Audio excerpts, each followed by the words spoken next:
Baby, a music-loving orphan, also happens to be the prodigiously talented go-to getaway driver for heist mastermind Doc.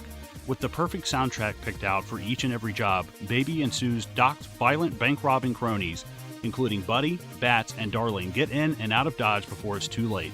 He's not in it for the long haul, though, hoping to nail one last job before riding off into the sunset with beautiful diner waitress Deborah. Easier said than done. Welcome to another feature presentation of Midnight Double Feature, and on this episode we'll be covering 2017's Baby Driver, directed by Edgar Wright.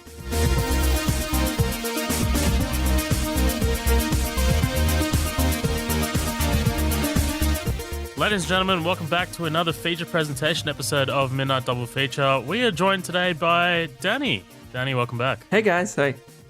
I was like, all right, cool.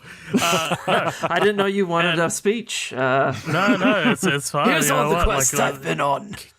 Keep it short and sweet. I'm glad you're not the advisor for the speechwriter for the president, so no, that's all good. And of course, the other voice there is my main man, Colin. Colin, what's happening? Hey guys, what's going on? Happy to be here, ready to jump into one of my favorite directors of all time, motherfucking Edgar Wright. I'm really pumped. You know, I think we decided we're going to do an Edgar Wright film about once every 3 years. Because we're like squirrels hoarding nuts for the winter. But I'm super excited to talk about it. I'm glad to have Danny on. No, Danny's a big fan of this, so am I. But I'm super pumped. I'm real excited. No, dude, I'm excited to cover this as well. You know, every time an Edgar Wright one comes up, dude, you bring up Edgar Wright in the chat like every day, and I'm just like, dude, he's only got this many movies. Like, there's a reason I haven't touched this. Like, we've only touched like one Denis Villeneuve film, or like only like two Christopher Nolan films, or maybe I think we've just done one. I'm just like trying to like pass it out. I'm just like, all right, we gotta savor these, you know. And you're just like, Edgar Wright! Edgar Wright is one of those icons, that like one of those figures that you have in your memory that you always think of a certain person when you think of him, and he's always connected to Colin. So every time I see a poster for like Hot Fuzz or something, I don't know why I always just think of Colin. Well, dude, right. and like every 6 weeks, I'm like, Hot Fuzz. So it's like, no, God damn it, stop asking me. Dude, I don't want to cover Hot Fuzz yet. That is my all-time favorite Edgar Wright film, so I'm not going anywhere near it yet. Okay? I think that's the first one I saw. That is the first one I've saw, so for sure. All right, let's get into this. Guys, thank you so much again for joining us here at Midnight Double Feature. Like I said, this is a feature presentation episode. We're going to be going through Baby Driver sequentially. We're going to be covering it. We're going to be spoiling it. We're going to be talking about all of its nuances, all of its whatever, what it means to us.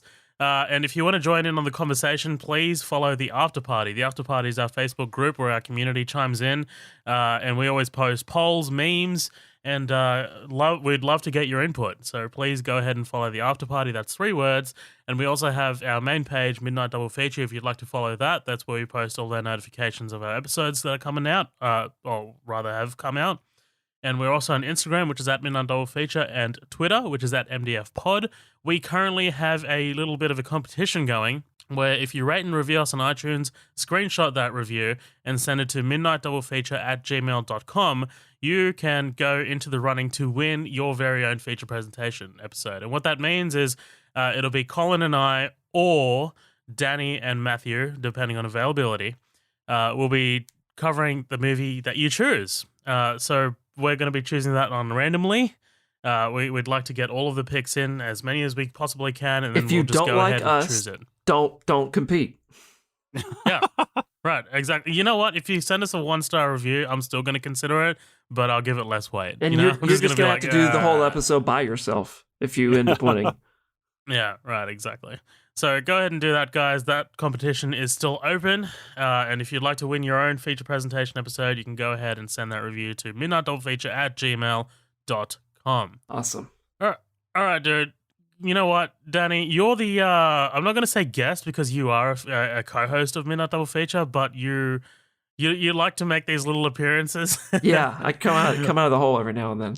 Come out of the hole. We leave the cage open sometimes, just to give you some little breathing room and, you know, some room to stretch your legs. Mm-hmm. Danny, this air smells much better. Does it? I just farted. But no. Give us your thoughts on Baby Driver, dude. So when I saw the previews to this years ago, probably 3 or 4 years ago, I don't know, whenever this preview started coming out to this, I was immediately kind of like hooked into it because I'm always like a big cast person. Sometimes a movie can be really shitty, and if I like all the people in it, I just know I like watching that they were all in it, like working together and doing that. But this is one that I was just genuinely excited because of everybody that was in the trailer and what it would look like it was supposed to be. Not necessarily because of Edgar Wright, because it's not. I like him, but he's not somebody that like I'm really gravitated to the same way. Like if Nolan comes out with something, like I'm definitely gonna go see it. For sure. Or like Zohab said it earlier, Villeneuve, like that would be another person I'd be like, man, I definitely at least have to go see that kind of thing. I'm not always like that with the Edgar Wright movies, but when I saw that he was attached to that, I was like, well, I bet that it'll be at least really well made. And then when we went and saw it, and I saw how like integral the soundtrack was tied into it, and the actual soundtrack itself, because that's probably like, aside from movies, probably my biggest interest is collecting and listening to different types of music and everything. Not like vinyl or anything, just like listen to different genres and like albums and seeing how it crafted other ones and stuff. So the person that put the soundtrack together for this is just awesome. So I loved it once I saw it the very first time, and immediately became my favorite Edgar Wright movie. And when I watched it probably another once or twice after it came out, like on physical, I ended up like being a top 10 movie for me. I love it. Nice. Hell yeah. What about your thoughts, Colin? I know that you, for me, you've always been associated with Edgar Wright. I think probably because when we would hang out, you would usually be the one that brought over Hot Fuzz or Shaun of the Dead or something. And so like that was our like Edgar Wright education, was whatever Colin just happened to bring over, along with like RoboCop. So like how when this came out, I always kind of really wondered how it stacked up, because even though you and I feel like generally like the same things, when it gets to specifics, we're almost polar opposites sometimes. Because I'm like, I feel like if I really like this, you probably really dislike it for some reason. So I really don't know your thoughts whatsoever. Right. No, that's what's great about doing these episodes with Zohab sometimes, because dude, it can be. I mean, you're right. Most of the time, I think Zohab and I have more similar tastes than you and Zohab do. That's me. Yes, Matt and I actually have more similar taste. Totally can see that. Right, Matt Vella, our other host, the fourth horseman of the shitpocalypse. He's he and I definitely have similar kind of tastes in that, almost like horror, kind of very genre like films. And he and I always hit it off right away with like horror movies. I was like, cool, that's like shorthand for fucking this dude's cool as fuck, and that's why we got along so well right off the bat. But with Baby Driver, so obviously I'm a champion. I am a loudmouth about Edgar Wright. I think he's probably, in my opinion, I think he's probably the best living director right now. I think he absolutely crushes all the movies that he does. It's a big call. Right. Well, yeah, but dude, I mean, I'm sitting there and I'm thinking about what modern day director do I like follow, and do I know when Last Night in Soho is supposed to come out, but I would have guessed Tarantino, to be honest. Right, and I'm a bit I when I was younger, yes, but if you follow the movies that I loved and watched, then it makes total sense that okay, yeah, Colin's going to be a huge Edgar Wright fan, because like you said, the Tarantino, the RoboCop, the horror stuff, and it's like, dude, that's all shit that Edgar Wright fucking loves, like the comedy, the horror, the sci-fi, that's kind of where he made his bed. But what I love about this movie is, and don't get me wrong, it's probably, this is going to sound awful, but it's probably my least favorite Edgar Wright movie. But that's right. But your least favorite Edgar Wright movie is still unbelievable, and it's still great. Like, there's nothing wrong with this movie. I still really, really enjoy it. I own it. I'm very happy that I do. And it's always great hearing Edgar Wright talk about how these films are made and stuff, because it's a fucking goddamn masterclass. Every time he sits down, he's very open, and he would be a great film teacher. Edgar Wright would be absolutely fantastic. But I love this movie.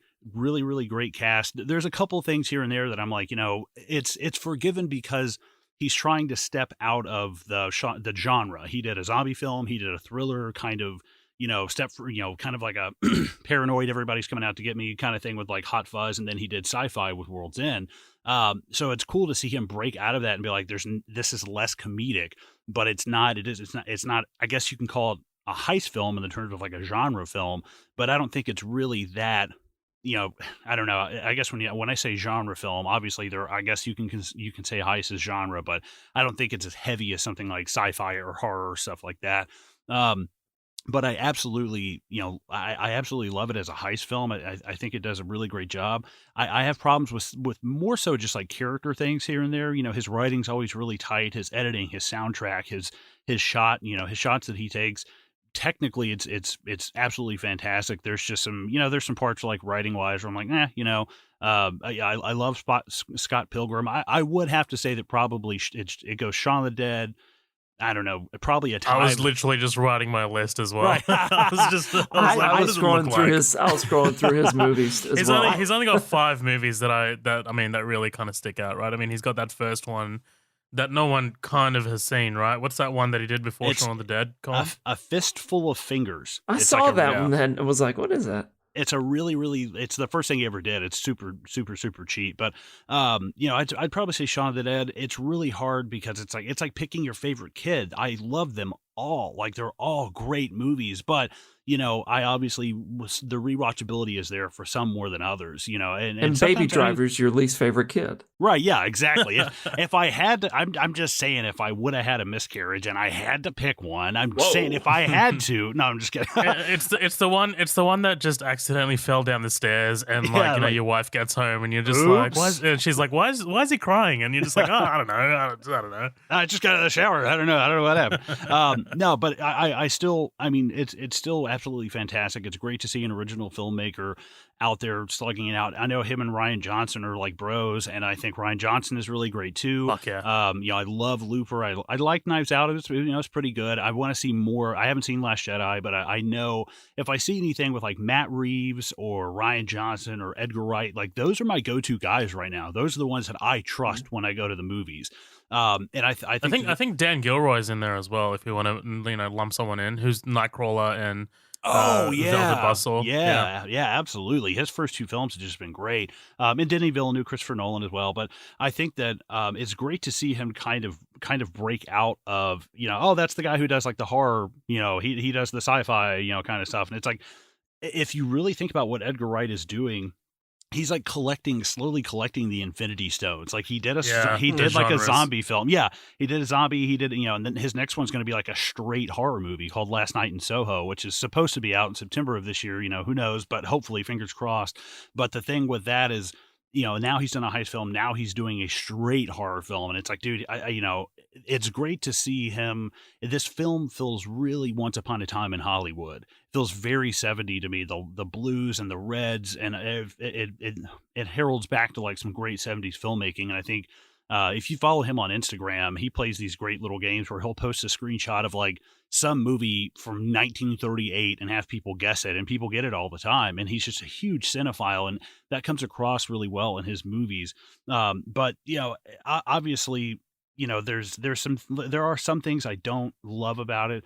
We'll get into them as they come along. Obviously, Kevin Spacey's in there. What are you going to do? There's really no point in taking 10 minutes to talk about fucking Kevin Spacey because, we can if you guys want to, but I mean, what is there to be said? Really, it sucks. Yeah, but, you can also just pause this and go Google it and come back. Right. Yeah, exactly.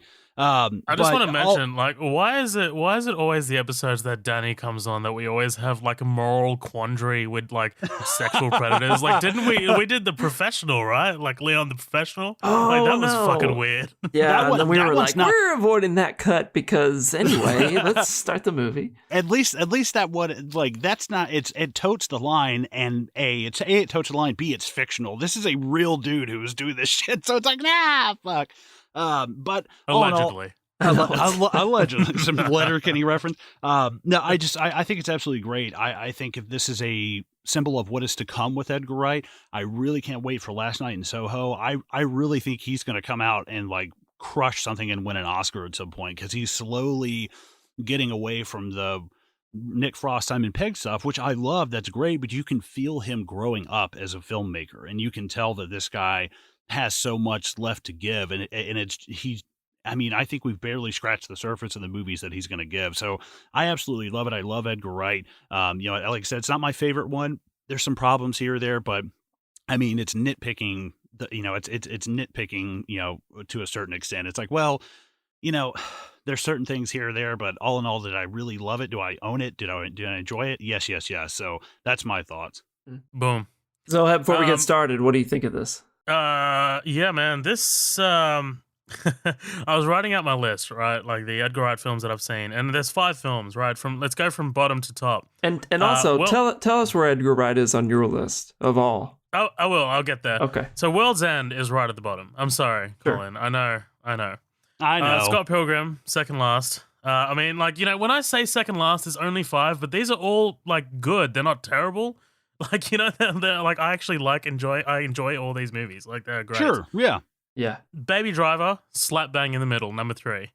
Shaun of the Dead, second, and my favorite is Hot Fuzz, of course. I'm sure. I think that's probably a lot of people's list, if I had to say. Yeah, absolutely. I think that sounds pretty normal. Yeah. I mean, look, Baby Driver is a fantastic movie, dude. Like, it is just entertaining from start to finish. This is one that Matt and I went to see at the movies together when it came out in 2017. We actually saw like an advanced screening. Like, we ended up watching it like a week before everyone else. Nice. Yeah, it was pretty cool. Like, we'd won some kind of competition and we just went to check it out.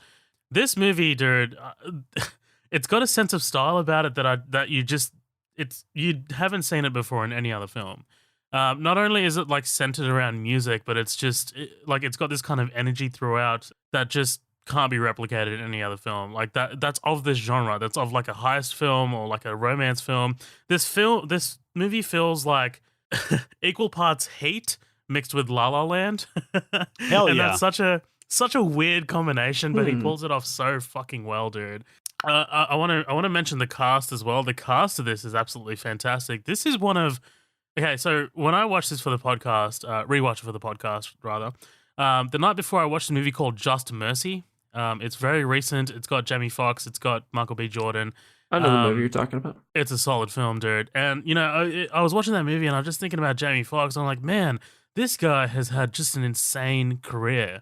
Like, you know, he's got an Oscar under his belt. He was Django. He was in, you know, he does great comedies like in like Horrible Bosses.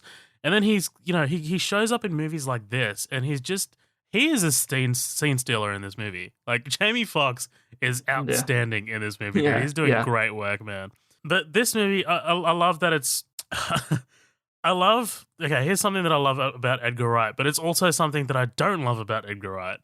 Edgar Wright is not my favorite director because of this. He makes movies that I don't think about afterwards. Like, I enjoy them in the moment. Shit. I enjoy them while I'm watching them. I know. I don't think about, okay, look, as much as I love Hot Fuzz, it's in my top 20, by the way, Hot Fuzz. I never think about it after I'm done. You know, I never think about I get you. Shaun of the Dead after I'm done. I never think about Baby Driver after I'm done. But while I'm watching the movie, I'm having a great fucking time, dude. Like, you know, I can't feel my... I can I feel relate like- to that zone. I feel like Obi-Wan standing over Anakin, be like, "You are the chosen one." Oh, dude, I'm sorry. I know this is hard to hear. Yeah, I don't know. Like, there's directors out there. Like, look, my 2 favorite directors are Nolan and Villeneuve. Like, I mean, I can't. Those 2 are making movies on a quality that's just I can't even like begin to like start to talk about them. And every time, if you go back and listen to, you know, Prisoners, or if you go back and listen to The Prestige, it's hard for me to articulate how much I love those films because those films are just so. Even right now, I can't even articulate it, dude. We're talking about Baby Driver, if you need to be reminded. I know, Baby Driver by Edgar Wright. I know. But like, they just have so much reverence after they're done, after the credits roll. Sure. That I'm just like, man, like I'm still just so shook about what I just saw. Yeah, you know? I think about Inception all the time, and there was many year gap where I didn't watch it, but I thought about it a lot. But you're right. I don't ever think about like the chase scenes of Baby Driver afterwards, or I usually maybe think about the soundtrack, but that's usually just in the moment. Because if I hear that music outside of it, I still don't think about Baby Driver. I just think about like Absolutely. originally where I heard it from, maybe. And I don't want to take anything away from Wright at all. Like, I mean, watching Baby Driver, it's hard for me to be distracted from what's going on screen, you know, because I'm just so invested in it while I'm watching the movie. But as soon as the credits roll, I'm just like, oh, cool, you know, on with my day. Right. Colin, you all right over there? Yeah, well, you good? You know, I was having a seizure. I was actually thinking, I was like, you know, I think it would be fair to say he makes perfect movies, but it feels like he hasn't made like a film. You know what I mean? Like Right. almost like something more like A Clockwork Orange or Godfather or Exorcist or like something where it's like I don't know. I mean, Has those like are that all fourth dimension to it that you just kind of keep coming back to over and over again. right. And personally, I mean, I mean, World's End had a huge impact on me. I think about that movie a lot, and like especially now that I'll be 30 this year. You know, I'm not as old as Edgar Wright or Simon Pegg and Nick Frost, but it definitely, Danny was a huge part of my growing up, and I think about a lot of fun and stuff that we had, and that's why we're still friends and we talk all the time and stuff. But World's End did have like Hot Fuzz. I can see Shaun of the Dead, man. But definitely where it hit with World's End, it's like, oh shit, yeah, that definitely that definitely hit home. I think that's why Carlos Freitas from Hey Do You Remember? Great podcast, by the way, check him out. He and I are always like, dude, this movie's fucking awesome. I was like, I know, don't tell Zohab, it's so good. You son of a bitch, you cheating motherfucker.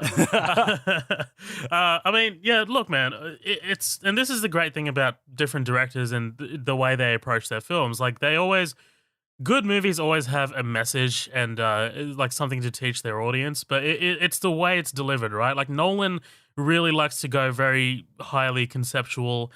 He likes to kind of like put a message around a massive kind of like scale film. Like let's I mean, if you take Inception, I guess it's all about, it's about moving on, it's about memories, it's about just not living inside of your mind, it's about getting out there and just kind of like living your life while you have it. I mean, like, that's what I take away from it. But I mean, like, movies like, I guess if I'm supposed to use The World's End, let's use The World's End. It's about getting old, right? I mean, it's about like trying to be youthful when actually you're in actuality, the time doesn't stand still. You're still getting older. You're gonna have to one day move past your childhood. You're gonna have to one day move past your teenage years. And I think that's the message in The World's End. I haven't seen it in a very long time, but one thing I really dig about Edgar Wright, dude, and it's 100% like just total respect. He writes all of his films that he directs. Right. That to me is like the sign of a great director. Like I mean, I can't imagine if I'm like in the director's chair, I can't imagine directing someone else's work. Like I feel like there'd be like such a disconnect. Do you know what I mean? Like, directors like Tarantino, directors like Nolan, like they always write and direct. And like there's a reason for that. It's because they're just so, I guess, invested in what they're creating. And I've always had like utmost respect for that. So hats off to you, Edgar Wright. Like you need my validation, sir. Right.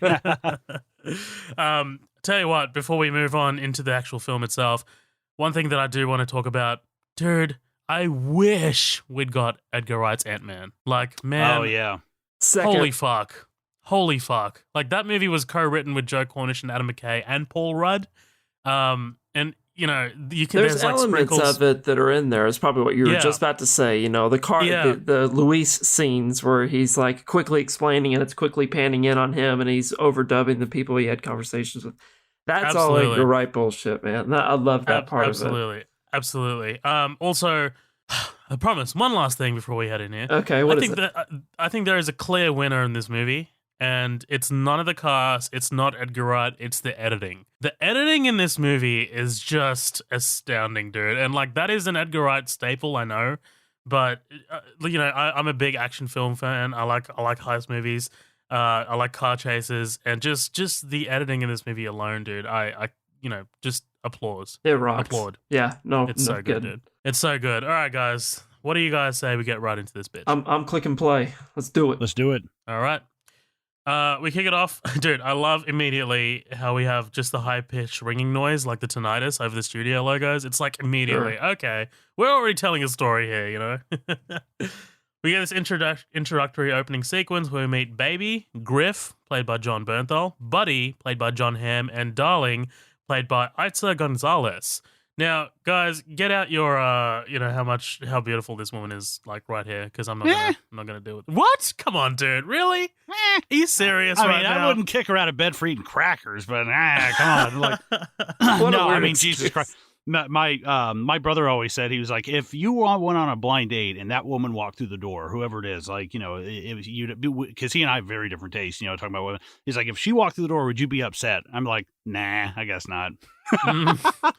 Dude, this was the first film I saw her in, and I couldn't take my eyes off her. I'm just like, holy shit. She's made some trash though, like lately. I mean, she was in Hobbs and Shaw, she's in Bloodshot currently. So I don't know what you're doing, Miss Gonzalez, but yeah. But I love this kind of opening sequence, right? It immediately sets what the style that it's going for. You know, we're introduced to each new member on a guitar riff, set to bell bottoms by the John Spencer Blues Explosion. Immediately, right? It's just like Edgar Wright is like whipping out his dick, and he's like, "Here's the style, motherfucker!" And he just hits you in the face with it. Now, do you guys know where this like original idea came from? Like how long it took, and where this has been implemented before by Edgar Wright? Like, do you know any of this back history? No, talk to me. Okay, so basically, he's had this idea for like 22 years, and it took him a long time. He's like, I always had an idea, and I can't. He did a music video, and basically in the music video, it's got Nick Frost and Julian Barrett from the Mighty Boosh, and basically it's a guy sitting in a car, and I think it's one of the guys from the Mighty Boosh. It's called Blue Song by Mint Royale. And it's a guy sitting in a car the whole time, and he's like got the windshield wipers on, and he's dancing and stuff. And the whole time it's set to a heist. And then Nick Frost and Julian Barrett and everybody get in the car and they drive off. And so Edgar Wright was like, man, I hate that I kind of blew that idea on a music video. He's like, I feel like I should come back and do it. In the same way that The World's End was Crawl for like years. It was just called The Crawl. And then he was like, oh, I'll call this The World's End and we'll do it as the third trilogy. Basically, you know, they were, you know, coming up with ideas for this movie, and he kind of flushed everything out, and, you know, everything, all the action scenes and walking and everything set to like the beat of these songs. And he was like, he's like, screenwriting 101 is never write like song lyrics or anything into the script because you've just added a zero. He's like, and that's exactly what I did. I just added like 15 zeros to the end of this thing. So all of it was kind of written around the music. And it was extremely like edited, but this has been an idea that has been kicked around for a long time that he finally got to do in 20. I mean, this is the most recent film he's done.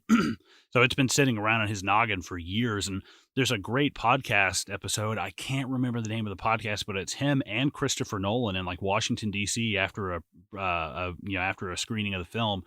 And Chris Nolan's just talking to him about Baby Driver. And, you know, he's like me. And I guess it's Emma. Oh God, is it Emma Thompson or Emma? I can't remember Christopher Nolan's wife. I guess it's Emma Nolan. I can't remember, but his wife was talking, and Chris Nolan's like, "Hey, Edgar's finally going to do that. Edgar's finally going to do that film," and she was like, "Oh, fucking finally!" It's like took him long enough. So I love all of course, we were talking about earlier the cast that's in this and how great they are. I think this is honestly, if you were to have like a dream about doing this, you know, like robbing a bank. Like, this would be a cool, like, actor or actress dream team to have in that car with you. John Berthnall, John Hamm, and then, I don't even know how to say her name. Isa Gonzalez? I saw it pronounced Itza. I looked up an interview, and, like, the host announcer is Itza. I don't know. She's Mexican. Gotcha. Yeah, so I think that's a really cool team. I'm a big John Hamm fan. But Love me, John John Hamm. Berthnall is somebody else that we discovered watching Punisher. Amanda, my wife, knew him through Walking Dead originally, but I didn't know anything about him until he started showing up in Daredevil as Punisher.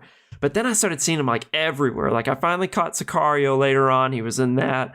Wind River, he ended up popping up in that. He ends up popping up in these really cool little roles in every movie, and I love seeing him kind of get highlighted. So I love the little intro group of people that they have in this very opening scene whenever they're, he's getting ready with his theme song and they're walking into the bank to do their very first heist in the movie and kind of get an idea of how these teams, operate together. They're kind of one unit, and then Baby is kind of always this independent driver with them. No, that's absolutely true. And I just wanted to add to what you were talking about, John Bernthal there. Colin, we were talking about John Bernthal when we covered Wind River. Do you remember how I was like, this is kind of like a different role for him in Wind River because he's not really acting like a tough, gruff, tough guy. Like he's a sincere, white heart, blue collar worker in that one. In that movie, yeah. And this is what I'm talking about. This is kind of like his wheelhouse, right? Like this is like the kind of stuff that we see him pretty much typecasted in every other role that he has. Sure, like I mean, he buzz played cut on Shane the side, in Walking Dead. Popping his collar. Yeah, I mean, he's got the low grumbly voice, like, but like, he's not in this movie for long, but I do enjoy his role in it for sure. Mhm. But yeah, so dude, what do we think of Ansel Elgort as Baby? Fits it perfectly, I think. Yeah, Colin? I think he does pretty good. He plays the strong silent type really well. I'm like, this guy would be a great Cyclops for X-Men. I think he's got that very Cyclops kind of leading man-esque kind of, like, I couldn't see him being like Batman or Superman, but I could definitely see him being like the X-Men or something like that. And it sucks because this guy, he makes this movie, which is good, and I feel like most people know him from this film, or I think he did like The Fault in Our Stars. I think he was in that. That's where I first saw him, yeah. Right. But then, so he does this movie and he barely escapes like the Kevin Spacey backlash and stuff. And then he does like Billionaire Boys Club, and it's got and it just ruined like the whole fucking movie. It's like, dude, this guy can't catch a fucking break. I haven't seen the movie, but apparently it did like, I don't even think it did like 10 or 100 grand at the box office because of Kevin Spacey and shit. Like, it really fucked it. And I was like, damn, that guy can't catch a break. He can't get away from that fucking dude. I remember sending Danny because I didn't see that he does music, and he's got that really good song Thief. I think I don't know if he's got an album out. I know he's got a couple of singles.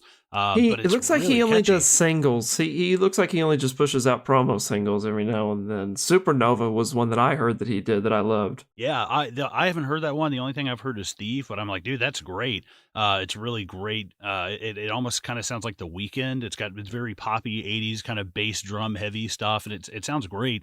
Yeah, the things that Baby is doing later in the movie we haven't gotten to yet, clearly, but the things that Baby's kind of doing in the movie, I think is very reminiscent of actually Ansel Elgort himself. I think that's why it fits this role so well. You can tell he's actually really passionate about the actual soundtrack weaving into the movie the way that he would probably be concerned about it weaving into his work. Right, 100%. I definitely agree with that. I agree, dude. Elgort is great in this role. You know what? I actually think he was in the running to play young Han Solo in the Solo film. And dude, based on this role, I see it because in this actual scene, he's wearing kind of like the Han Solo-esque dark vest. That's what I you know what I mean? So like sometimes I see it, like I'm just like, oh, okay, it works. It works. But him riffing along to this song is charming as fuck. By the way, this movie's full of charm, like little shit like that. That's great. And, just from this scene alone, we kind of get this sense that it's an homage to old school heist films. Like these guys, when they walk into the bank, they're kind of like, walking in a perfect line, like three. Like, like no one does that in real life. It's kind of like homage-y. Right. Also, a quick question for you guys. Is he timing everything according to the songs he chooses? Like, for example, does he need to be in a specific spot by the time the song reaches a specific point? Or do the guys in the back need to be doing something but like by a specific point in his song? Because later when we get to the armored car sequence, he has to restart the song. He tells him to go, like when he in a specific point in the movie. What do you guys think about this? Because it's not overtly told. Right. Well, the funny part about him rewinding that part in the song, I was reading some behind the scenes stuff, and Edgar Wright was like, obviously this is meticulously choreographed and edited, and he did it with kind of animations at first, and the editor was like, you're gonna be 10 seconds too behind. He's like, what are you talking about? He's like, the way you've edited this, the cars can't move that fast with you trying to capture the stunts on film. Like, they can, but they're just gonna be a blur. He's like, you need 10 more seconds. And Edgar Wright's like, I think we're okay. And then we filmed it, and he was like, fuck, I need 10 more seconds. So that's exactly what he did. He was like, that's awesome. Just have him, because he said that's something that Baby would do. Baby could not do the job without. It's like an OCD. It's an addiction. He's got to have it. That's what I thought it was. Yeah, he couldn't do it without it. Kind of controlling his like internal clock and mechanism. Exactly. Yeah. But see, it was such a good patch right there that I never questioned it. I don't think any of us ever questioned it. Like, oh shit, yeah, that makes sense. No, It's a just character Edgar trait, Wright humor sprinkled in there. That Edgar Wright pause in the whole scene that kind of gives you that moment it's of like levity. It's like Ed and Shaun of the Dead clicking the camera back, like when they're. I just had like an idea that maybe like, because we get this sense that Baby's very, very intelligent. So I just maybe had an idea that maybe he's kind of like, before doing these heists, he's selecting a specific song of a specific runtime, and he's kind of like choreographing like the actual heist, what's going on and what he needs to do to each specific song, if that makes sense. I've seen that they're apparently planning a second one, so maybe if we see more of a process of how he sets up beforehand, that would be something we would see in behind the scenes. Him going through an iPod or something more modern now, and trying to figure out how he'd sync it up with it. Also, I love that we never go into the bank. It's all seen from Baby's viewpoint. It's pretty cool considering like what the story is telling us. He never really wants to be a part of this world. He's just kind of like doing this because he's obligated to. It's just pretty cool. Pretty cool point. One of the little cool things I love, Griff's point forward as the car reverses, and then him kind of like looking at Baby like really quickly, like surprised. I'm gonna say this a lot in this whole podcast, but to me that's an Edgar Wrightism. Just a little quirky camera work and editing with the music. Absolutely. And then cue car chase through Atlanta, right? Really well filmed, really well edited. I love how long Edgar Wright holds on to the shots, like the WRX going. And an homage to everybody that lives in the South. I love how Atlanta is never that empty. Yeah, right? That's a joke. That's a movie thing, dude. Like, that's a movie thing. I mean, in Fast and Furious, they're racing around in LA, but I mean, like, LA is like notorious for traffic. So it's one of those things. But I love how long he holds on the shots. Like when we see the Subaru going around the off ramp and back the other way in one shot, shit like that, dude. Just I jizz over. Like I love that shit. Spike strip reminds me of Need for Speed. Like I'm just like, fuck, dude. That's like some Most Wanted shit. Mm-hmm. One of my most favorite shots in this entire movie is a close up of the rear right wheel as he hits the brake. It's just kind of like you just see the wheel just stop. Ugh, all this shit, dude. One thing I don't really love, not a fan of the 3 red CarPlay. It's a fun idea, but I mean, why do they all have sunroofs? It's a fun idea, but if you start thinking of the practicality of it, like later at a press conference, somebody's going to explain, how did he get away? In a tunnel, there was 3 identical red cars, and we lost track when they split off. Like, you guys didn't have the resources to just look at all 3 of those red cars real quick, especially the 2 that were driving at a normal speed. It's fun. It's a fun idea. I mean, you just need to suspend your disbelief a little bit. Thanks. You're just knocking it down my favorite list now that we're going through it on a podcast. This is a bad idea. Dude, but here's something to knock it back up. One of my all-time favorite things about this entire sequence, there is no dialogue. Like, it's a perfect way to tell us in 5 minutes what the movie is about and the visual and auditory aesthetic of it. I love it, dude. It's a fantastic opening to a movie. And then we get the title card, Baby Driver. I love me a good wanna, right? We get this single shot down the street as Baby goes to get coffee, and he's in his own world, right? Yeah, and I'm not going to know the name of the YouTube video, so forgive me, but it should be pretty easy to find. If you go into the Easter eggs that are just laid throughout this whole movie, there's probably like over a dozen in this opening scene alone. In that one shot that you're talking about, there's a shot on the mirror where the heart isn't filled in with red. When he orders the coffee and he sees Deborah walk by for the first time, the camera pans back by it. Again, all one continuous shot. The heart's red. There's parts in the song where they walk by and the brass section and the song comes in and the track comes in. And he's actually walking by a music store with brass instruments there. It's just all woven in. That whole one shot is probably many, many, many sheets of paper worth of context. Yeah, absolutely, dude. It's a testament to how much care Edgar Wright puts in his films, dude. It's fantastic. Yeah, I can see why Colin likes him so much. Yeah, I mean, he's still shit, but whatever. Fuck him. But dude, what I love about this movie, it's not a musical, right? But I mean, this sequence here especially feels like a musical where the primary character is kind of like in his own world, and like the outside world is just kind of indifferent to what they're doing. Like, you know what I mean? Like, if you watch a movie like La La Land, not technically a musical, but still also musical, they're kind of like dancing and singing and shit like that. Whereas the outside world is like, what the fuck are these guys doing? Like they're not really registering what's going on. Like, I kind of like that. Found out his name is B-A-B-Y, Baby. He spots Deborah for the first time, but he's too late to catch up with her.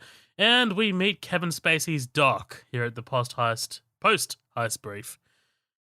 Griff wants to know what Baby's deal is, whether he's retarded, but Doc says he's a good kid and the devil behind the wheel. Love this line. Also, just quickly with Doc, he says there's nothing wrong with a little quiet. And if you kind of like look into that, you realize that Doc and Baby are kind of polar opposites, right? Wait, say it again? Well, Doc says here there's nothing wrong with a little quiet, right? Whereas Baby always needs constant noise to be able to function. Oh, okay. Yeah, yeah, no, I totally understand. Nice It's one. like even though he's not externally loud, it's like internally there's always, totally. There's always something. And one of my favorite lines here is Bernthal, right? You can't just be in crime, not without being a little criminal. Like that might be a tagline for a poster. Right. Well, dude, I've just been. If this had an '80s retro poster, that could be a tagline under it. Well, I like, it's kind of when you're following like any kind of story writing or screenwriting, it's very, what is that 10 minutes into the movie? Theme is stated. You can't be criminal. You can't do crime without being a little criminal. And that's kind of, when you look at what he's wearing, he's got that jacket that's white and black and white and black because he's somewhere in the middle. And then as the movie goes on at the end, his shirt is kind of like, damp. It's a gray shirt to show that he's kind of in the middle of like both of these worlds. I really dig it. It's really interesting. When he goes to prison, he's in mostly white, clean clothing. Yes, exactly. It's good stuff. The wired earphones always bug me because I'm totally all wireless now. I'm all Bluetooth. So I'm just like, dude, there's just so many wires everywhere. I don't know. That's a me thing. I can relate. I have these Jaybird wireless Bluetooth ones that have no wires. You just put one in each one, basically. And so, now that I see the cords on here, I do think about like it's like spider webs. You're like, Dude, anytime like when we record, I always do everything like hard, like my computer's, being charged as I have my headphones play. Like I might as well be on like a 1930s. I might as well be like on a 1930s crank phone, just like. I love the shot in the elevator where we see all five characters in space. He's just kind of like staring down the barrel of the camera. Like he's just kind of like got that dead look in his eyes. He's like, I'm too old for this shit. Right. Well, dude, Barenthal's scoping on like Darling and Buddy. And he's just great. like, oh, let me get, hey, mud. If Hugh Jackman stops being Wolverine, I want to be Wolverine. Darling and Buddy make plans. Buddy says they're going to Buccanelia, which of course comes up later. And Buddy gives Baby some advice, telling him not to pick up the next time Doc calls. This is interesting considering how much of a chaotic person Buddy ends up being, right? Like he's kind of like giving him like some fatherly advice. Yeah, it actually, it made me want to see John Hamm in like a Punisher short film. I was like, dude, like he's nice and he's like, hey, what are you listening to later on? And he's kind of cool, but then like I'm not saying his reasons are legitimate, but it's like when you take Jamie Foxx, who is just like, that's his image that he portrays. Like you're not nearly as crazy as this dude. It's the quiet guy you got to worry about. It's the people who talk. They can't do the walk. And it's like, those are the guys who end up getting shot or punched in the face and they fucking like, what did you do? But dude, John Barenthal is the type of dude who's like, I will fucking cut your organs out alphabetically. Like that guy. And not even warn you of that beforehand. Not even warn you. Exactly. Right. And I just looking at him, I was like, damn, he would have been a great Punisher, especially with that haircut. I was like, that would have been, dude, short little story. My president of the company that I guess currently working for or whatever, he was at a Predators game and he was just talking to the dude next to him. This is like a couple months ago, this is one of the last Predators games, that went on. And he was like, oh, hey, and it was like St. Louis or somebody was playing the Nashville Predators here in Nashville. And he said he got to talking to him and he stopped and he was like, are you John Hamm? And he was like, yeah, I'm John Hamm. And he's like, oh my God. And he took like 3 or 4 pictures with him. He's like, I had no idea. Like, I kind of looked at him for a second and sure enough, he showed me the pictures. He's like, yeah. So I was like, dude, I got to get Don Draper a drink, man. Let me get a couple of scotches over here, dude. And he's like, we didn't talk about shit. We didn't talk about Mad Men. We didn't talk about any of that shit. We just talked about hockey and music and shit. And I was like, man, that is awesome. He said he's a really nice guy. That's awesome, dude. I can see it. I can see him being a nice guy. I can see him like also just blending in. Like, you wouldn't be able to pick him from a crowd if he's just in plain clothes and, I guess like a baseball hat or some shit. Right, yeah. Totally. We find out that Doc and Baby have some kind of understanding. Baby has one more job and they're straight. And we find out that Doc is keeping most of Baby's cut. Right? Mysterious. Mm-hmm. Good setup. Yeah, for sure. A lot of questions. We're in Baby's apartment with his foster father, who's deaf. Baby's hiding his money under the floorboards. And, dude, this scene, again, Elgort is great at this charming stuff. Like, this scene as he makes breakfast, he's kind of like, swinging around and stuff like that. There's just some good energy to it, and there's great camera work, great natural performances from the guy who plays Joe, really bright colors. It's aesthetically really like pleasing to watch. Yeah. For sure. It appears that Joe is aware of Baby's work and implores him to get out because he's better than that. Baby flips through channels. Monsters Inc. comes up. Important. All right. And we just recently rewatched that. That's funny. About 2 weeks ago we watched it. You know what? That movie's an all-timer. I don't care what anyone says. It's He gets fantastic. to creating his little Was He Slow mixtape, right? Some great Edgar Wright editing in here with the top-down shots and something quick cuts. tells me they didn't have to tell Ansel Elgort how to use that. No, Yeah, right. Exactly. That if you watch Spaced or like Shaun of the Dead, that song feels very like late 90s, early 2000s. Like Spaced has a lot of music like that in it. And I was like, dude, That's I feel cool. like I'm watching an episode of Spaced. That's amazing. It's so good, dude. And I just love that it's his own little personal, little obsession that keeps him going. His own mixtapes. Yeah. It's fantastic. Baby's at the diner, and we meet Deborah, right? Kind of good chemistry off the bat with Lily James.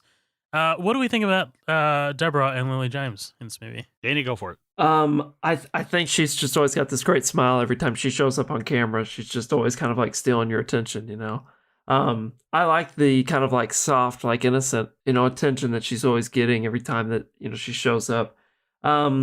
If that was like in a question, like, could she have been replaced with somebody else? I've never asked that until just now. Did you guys envision her being the best person for this opposite Ansel Elgort now that you watched it? Zoheb? No, I think she's great. I mean, like, I wasn't really driving at anything with my question. I mean, I only asked because, seeing as this entire movie, the emotional impact of this movie revolves around Baby and Deborah. So, we need to discuss whether these two kind of hit it off well and, like, you feel the chemistry. I think it's good chemistry. I don't think it's amazing. I don't think it pops off. Really. I never imagined them as a power couple, but it works. Yeah, it works. It works in the sense that they want to run away together. Like they want to get away from what they're dealing with right now. I can see them. Being this kind of like homage-y, kind of like, I guess, Bonnie and Clyde situation from old school Hollywood, like what they were going for back in the, I guess, 50s. You know what I mean? That makes sense. Yeah. Right, dude. The casting thing, and I like her in this just fine. She's very like Southern Belle, kind of thing. Like she reminds me, she's it's like she walked out of Tim Burton's movie Big Fish. That's like all I could think of the whole time. I was like, damn, she reminds me of like a character in Big Fish. But as I'm watching her, it's like, man, I wish she was the one who was Agent Carter's niece and like the Winter Soldier and stuff. I was like, nice. she if somebody told me she was related to Haley Atwell or like this is her niece, twice or whatever. That's a good eye, Colin. Well, I mean, thank you. But she's also English as well. And I was just looking at her. I was like, you're British. I was like, I know you're fine. Look at those curls, you British bitch. You fucking curly-headed British. No, I'm just kidding. I just took one look and I was like, I know that girl's English. I was like, there's no way she's. But the funny part is, Ansel Elgort, who's I think he's just even though with that name, I'm pretty sure he's just born in America in like New York, but he has like no accent at all. He had to kind of put one on, but her Southern accent is like way better than his. Like, and I kind of feel like being from the South, like Danny and I don't maybe to people from other parts of the world, like we might have a Southern drawl, but compared to the people that live here, God no, we might as well be like, oh, hello, good morning to you, sir. Yeah. But it's a U.S. thing. I think I don't think you and I have much of a Southern accent compared to people that really have it around here. Unless you go up north. For us, if we go up north, they talk so much quicker sometimes that they're like, I can tell you're from down south. Right. And the funny thing that cracks me up is how everybody always gets Southern accents like wrong in movies, like Jodie Foster in Silence of the Lambs is very like, and these are okay, they're not bad, but or like Daniel Craig and Logan Lucky, as much as I love that movie, is not how anybody, I think, from any area of the South sounds. That guy might as well be like Foghorn Leghorn, like what we got here, block, block, block, block, block. Like he sounds like a same thing. So, Daniel Craig and Knives Out, almost the same exact geographical area, except a little more west, and probably not any more accurate. I feel like, and I love him to death. And both those movies are great. So. That's all I can think is fucking Foghorn Leghorn and Knives Out. It's like, whoa, I have not ruled out any of the. That's like all I can think of. Like the chicken lawyer from Futurama, like the guy who's always representing Fry and Bender for any Futurama fans out there. Yeah, Oh that man. accent stuff tracks, dude. Like, I mean, if there is a fake Australian accent in a movie, in an American film, I can pick it up immediately. Like, Oh, hell yeah.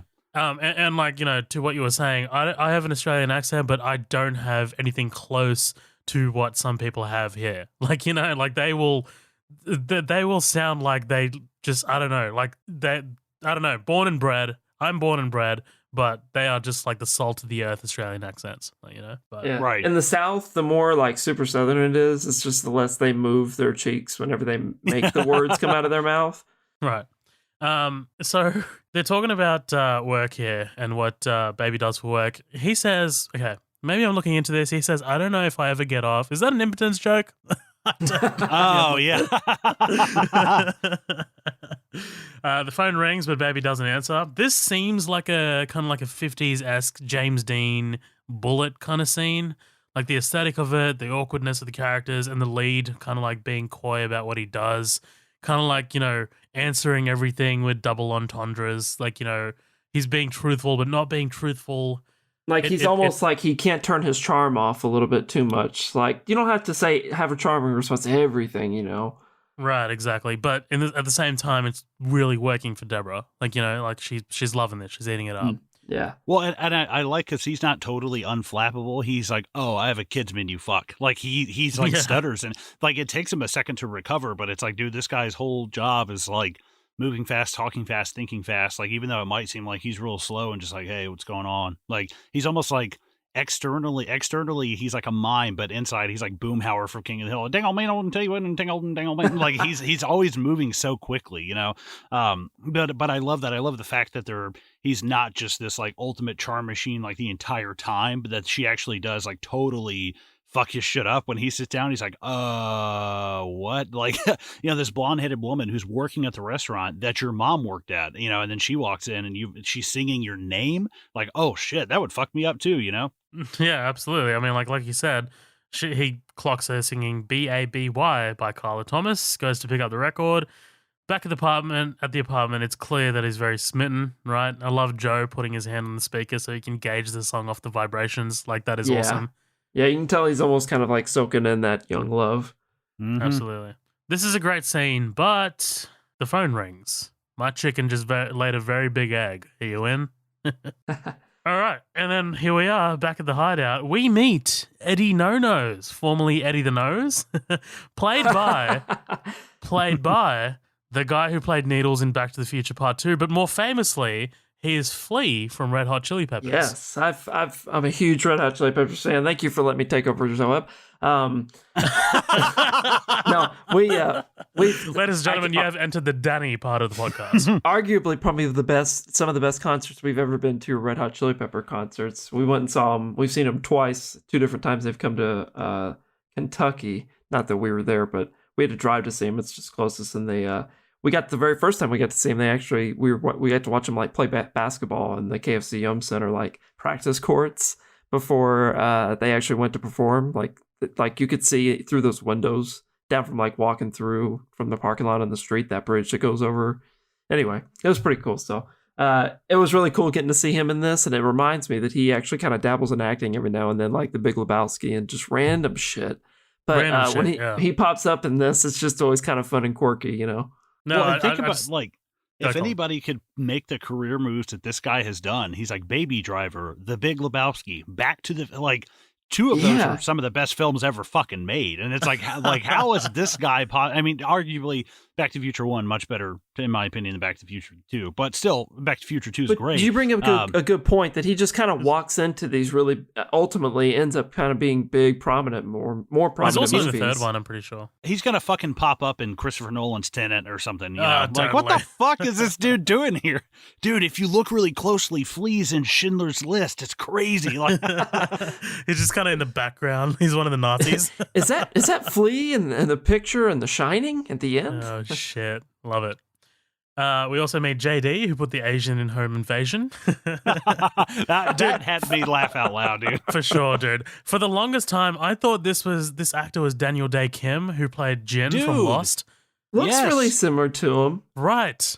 But it's not. Like I was actually like, what the fuck? Like I'm not a racist. Okay, so fuck you. Yeah, we know the type of people that have to say that, what Uh-huh. that means. Yeah, I know. Overcompensating here. I'm sweating now. And we meet Bats, right? Played by the always awesome Jamie Foxx.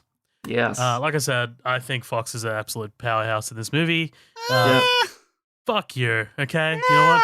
I don't know about that. You can fuck off, all right? I Just, don't, you know man. what? Here's my thing. When I'm looking at I Jamie know Foxx, you like your kind of like underdogs, whereas Bats is more of a overt character. He's in this he's a film, so little you're just more like overconfident kind of person. yeah.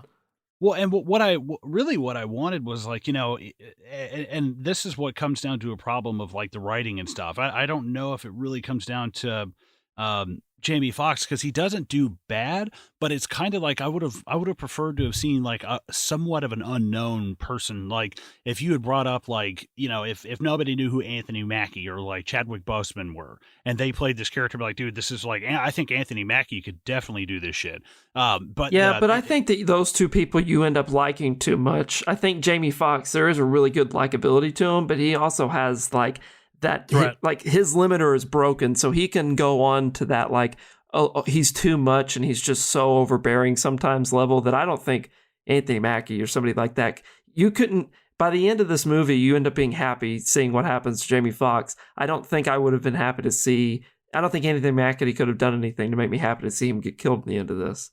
The way that he gets killed. You know what I mean? Jamie Foxx is so overconfident that eventually you start going, all right, you slimy piece of shit. Come on. Like the Bats, My thing that gets to me is it just kind of surprised me because we see the movie is peppered through moments where we're like, dude, this guy's a fucking menace, with the shit with JD, and then like when he goes to get the gum and stuff. I was like, dude, okay, so there are moments, but we don't see any of them. I was like, I know that he's capable because they've told me, but they haven't like really shown me like From Dusk Till Dawn, when you're seeing George Clooney and Quentin Tarantino, George Clooney is the cool, calm, collected, badass motherfucker, and Tarantino is a psychopath. And like we see that, like he does something that we're like, oh my god.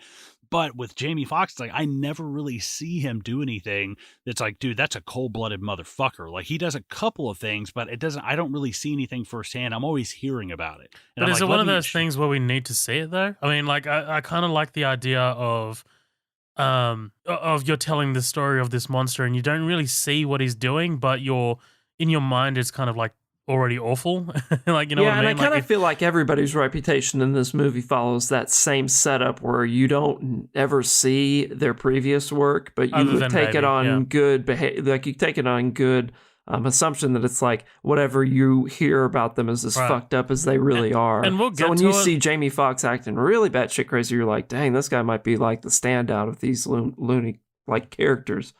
Yeah, and we'll get to it. Like I love that convenience store sequence, like where you don't know if he's actually kind of killed the convenience clerk, but you kind of like get this shot of baby looking at the counter, and you're like, it's fuck. It's haunting. It's haunting as fuck. Like that's a great.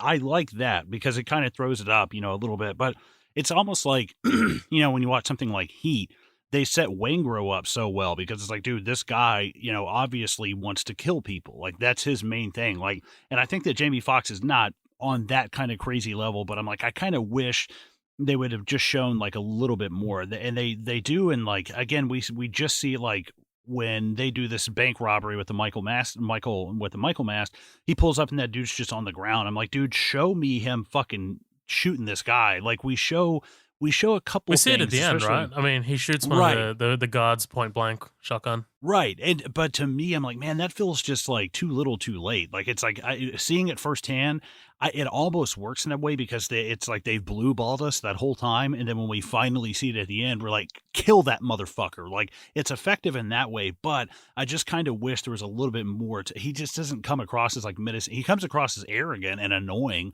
and a loudmouth, but there's nothing about him that I'm like, I'm more scared of Doc than I am of fucking Bats. Like that dude knows how to kill people painfully. Like Bats would just shoot you. It's like, I don't know. I don't want to harp on it, but I just didn't really love Jamie Foxx. It's like, he's okay, but I wouldn't mind seeing somebody else just because it's like, I don't know. I'm almost like not burnt out on Jamie Foxx stuff, but I'm like, he's okay. He's not my favorite in the world. Gotcha. So you hate this movie, is Right. what you're Well, saying. I mean, more importantly, he's black. I don't like black. No, I'm just kidding. Yes, we have the soundbite. We have the soundbite, ladies and gentlemen. The whole reason also he set don't this like the guy podcast up was to catch that. I don't like the guy who plays JD either for totally unrelated reasons that I can't get into right now. No, I'm just kidding. No, I'm he's thinking okay. these, He's just reasons are linked. Jamie Foxx doesn't bring it down. He just didn't. I just kind of wanted a little bit more. He didn't That's add to really it for you. Yeah. Right, That's fair yeah. enough. Bats is already skeptical of Baby, right? Driver's supposed to be the eyes and the ears, not just the eyes. Doc tells him that Baby has tinnitus and that he plays music to drown it out. Dude, I love this whole thing about your tattoo says hat, but to increase my chances of employment, I got the E removed. Who doesn't like hats? Who don't like hats?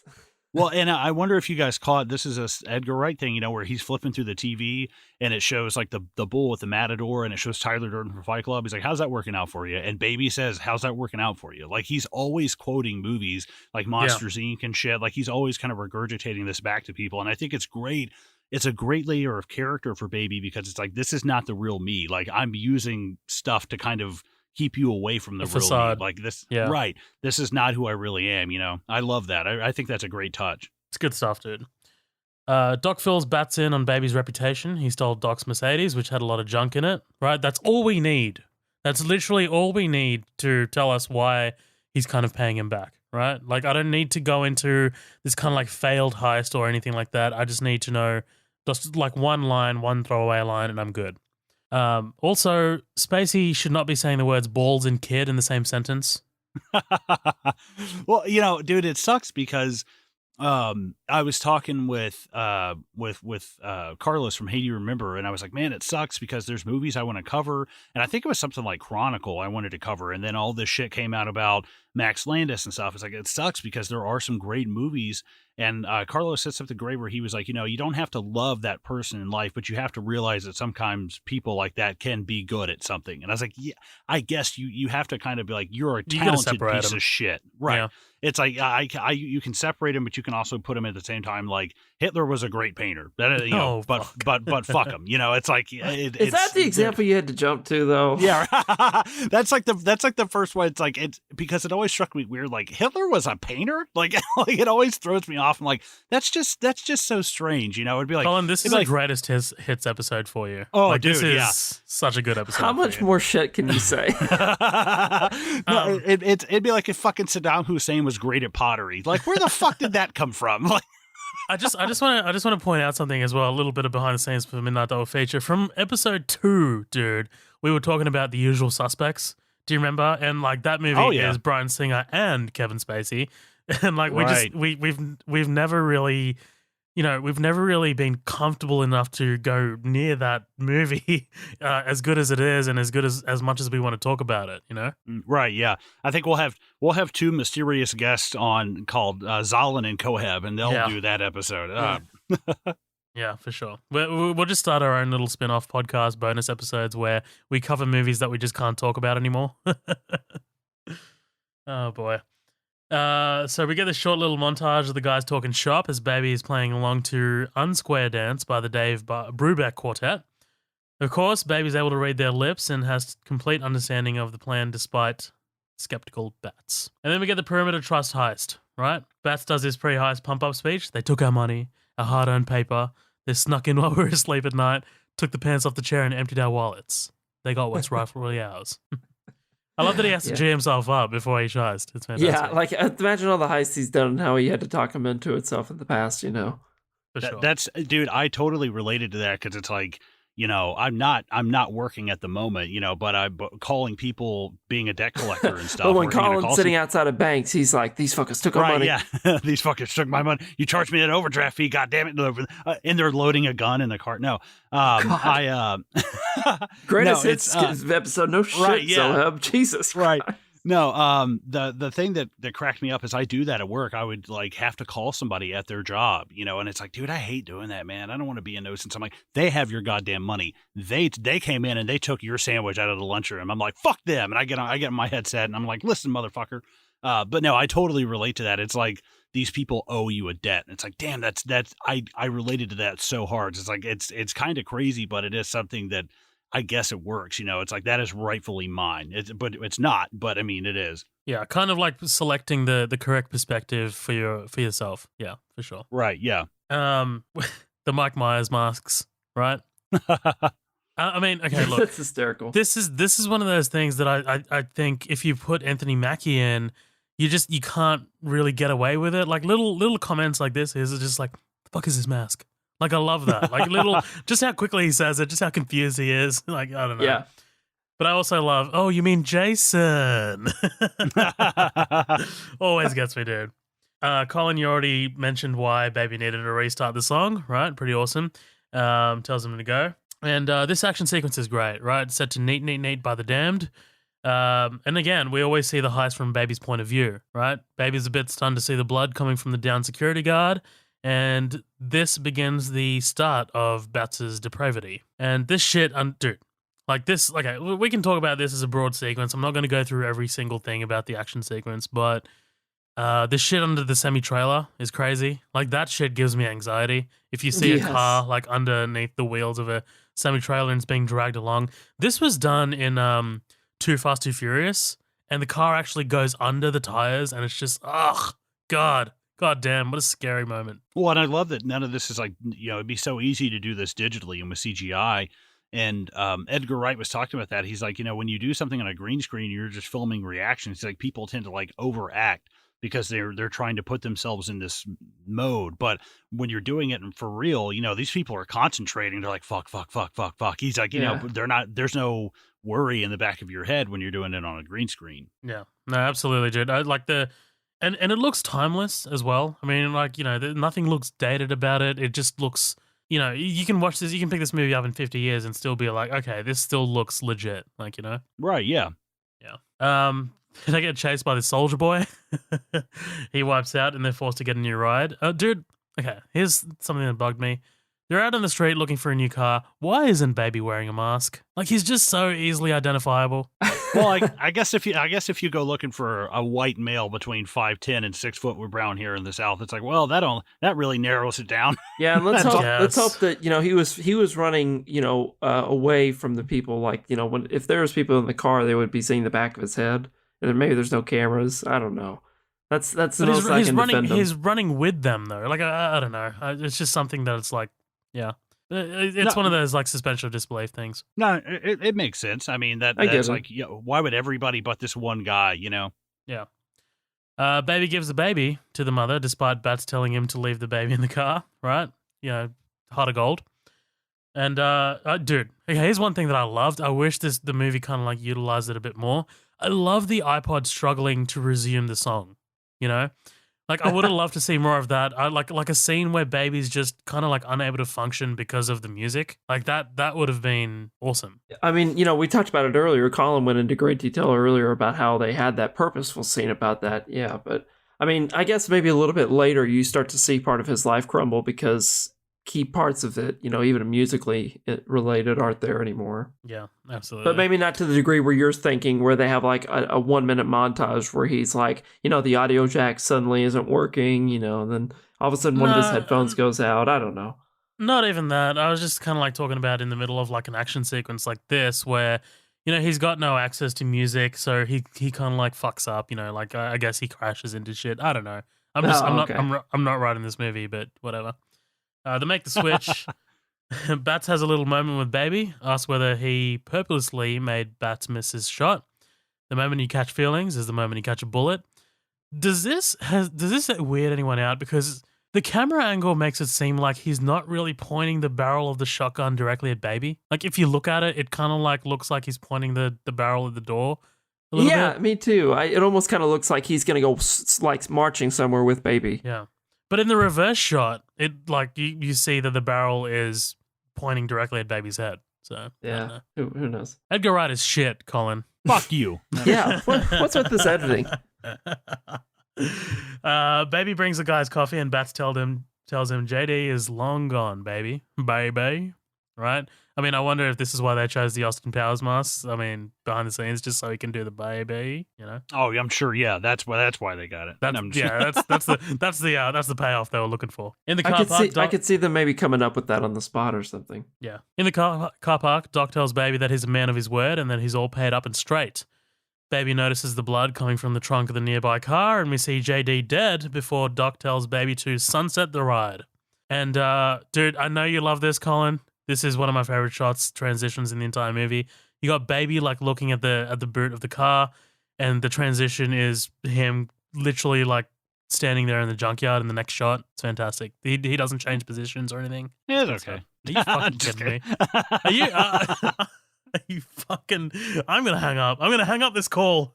Everything you say, you could be like, "Oh, Colin, man, what a great guy and got a big dick." I'd be like, "Yeah, whatever." Greatest hits indeed.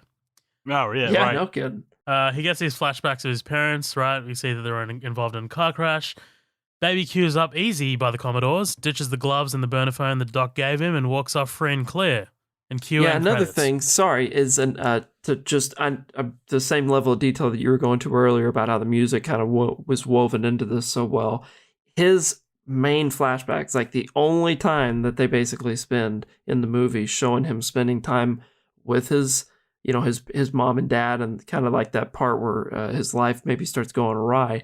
Almost all of it has something to do with music. I mean, she's singing, playing guitars. There's like stuff in the background. It's just all woven in there, you know. I think the flashbacks in this movie are my least favorite part of this movie. I agree, because you just kind of end up being sad, and you already know that that's what happened with his family. You don't need to kind of like be in his memory to understand it every time.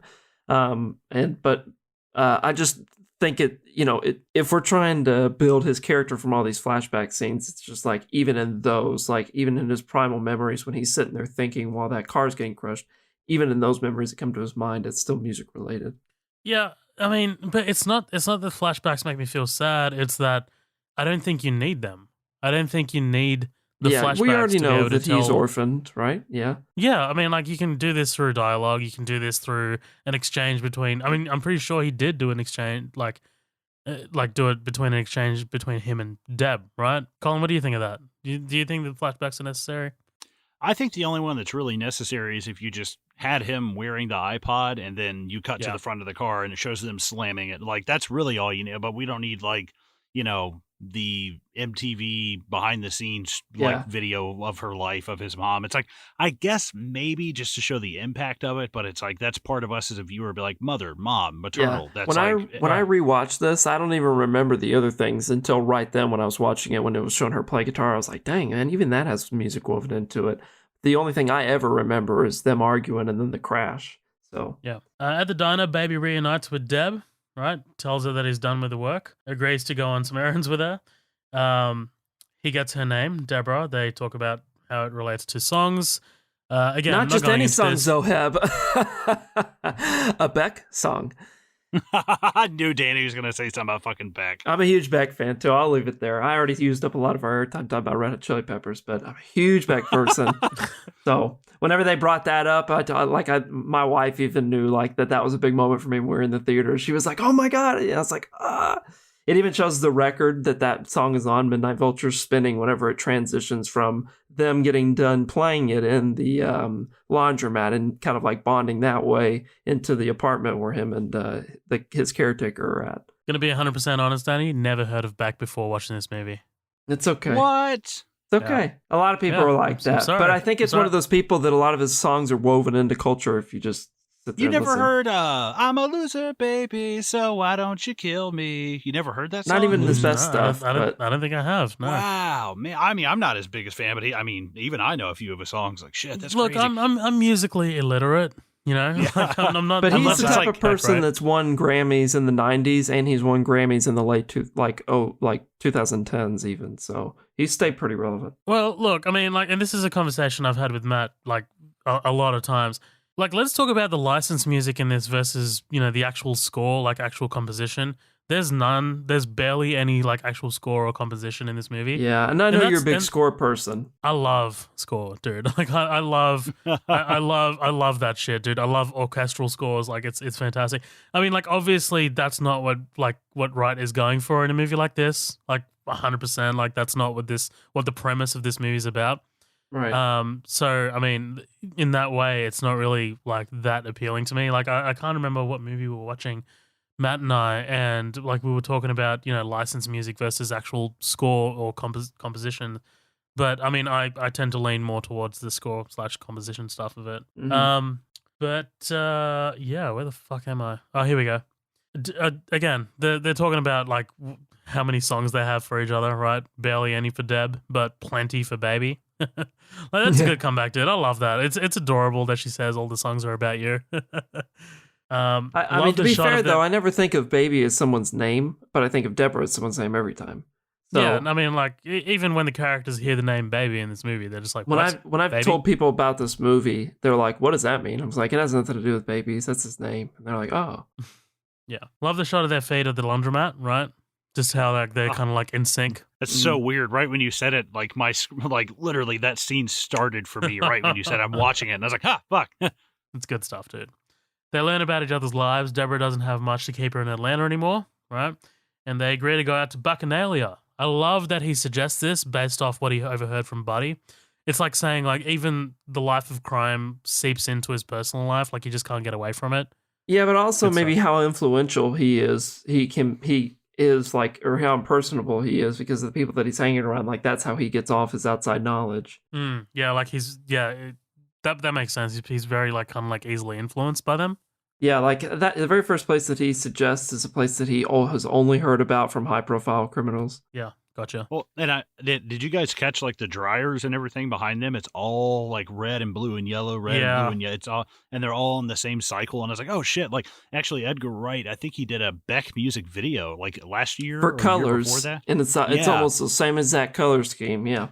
Exactly. That's the first thing I thought was that Beck video. I was like, holy shit. Like, and to that just screams like 70s colors to me. Like, I really think Edgar Wright's heading in that kind of 70. I don't know. I feel like a lot of directors are heading in that way. Like Tarantino, Once Upon a Time in Hollywood, and then Knives Out felt very like, it didn't feel like a modern day. Yeah, it's very colorful. Yeah. It felt, very 70s, like early 80s ish. Yeah, I mean, like Knives Out especially, and like let's talk about Baby Driver. Like, I mean, these two are very similar in that, everyone's got cell phones. Quite clearly this movie takes place in the modern day. Same with Knives Out, takes place in the modern day. Everyone's got iPhones and shit. But like, other than that, like other than the small shit, you can't really place a timeline on this movie or Knives Out. Like you can say that if you change the car, that this movie could take place in the 60s. Like, Yeah, I think the only thing, if they make a movie that's like a sequel to this, I feel like he's going to just have a phone with Spotify. Right, exactly. And it's going to be cycling playlists instead of iPods to use. Yeah, there's a part coming up here that I'll point it out when we get to, but I'm like, dude, if this is modern day and you have a cell phone, your problem is solved. And like, I'm not going to get into it. I'll wait till we get to that part. But it's like, come on, dude. Like, you can't just, bust out a cell phone, text somebody real quick. Like, come on. Well, Joe suggests Baby do some delivery driving, right? And amazing as he walks into the store, camera never goes inside, but it transitions into him already wearing the uniform. It's good stuff, dude. Joe's happy that Baby's got a job on the straight and narrow. He's not endangering lives and touching money. He only needs to wash his hands after once, right? I love how well put that is. For sure. Yeah. On the screen when he's flipping through and they show the army dude in the hospital bed, when he flips the channel, it's that dude with long hair and glasses. That's the music video Edgar Wright did, the one in like 99 or like 01 or something. That's it. Good pull. Nice. What music video is it on the screen, Colin? It's like Blue Song by Mint Royal, I think. Is the name of that it. was in his credits I saw. Man, that perfectly makes sense. That's awesome. Right, I didn't know that was a music video. That's there is something. Well, because for now, like, I'm doing like delivery stuff right now, like Postmates and DoorDash and Uber Eats and stuff. And I related to this movie so hard when it's like, hey, you go deliver pizzas. I was like, shit, I delivered like fucking Five Guys and Papa John's and PF Chang's and all types of shit tonight. Like that, I totally understand. Like, and when I'm out driving now, like now I'm like, how would Baby drive? Like, how would he get to this place as fast as he could? And I'm always like flying through and stuff and like taking back roads and shit like that, like cutting through stuff for lights. And I was like, me and my God, I wish I had what is it, like a Subaru or something? He happens WRX. he has Yeah. yeah. Oh, yeah. Oh, Those things are awesome. I wish I had that. And I was like, God damn. It's good stuff, dude.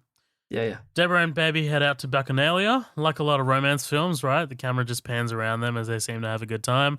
Again, very genre heavy, very very of its time. Cliche, yeah.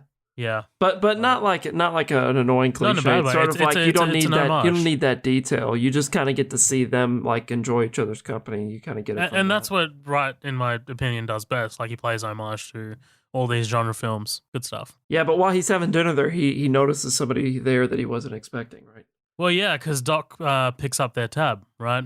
And catches him off guard. he strong arms Baby into another job, saying that Baby is his lucky charm and that if he declines, he can hurt the people he loves and break his legs. Dude, I love me some villainous like Spacey. He does a good job in Horrible Bosses. If you've seen Horrible Bosses as a villain.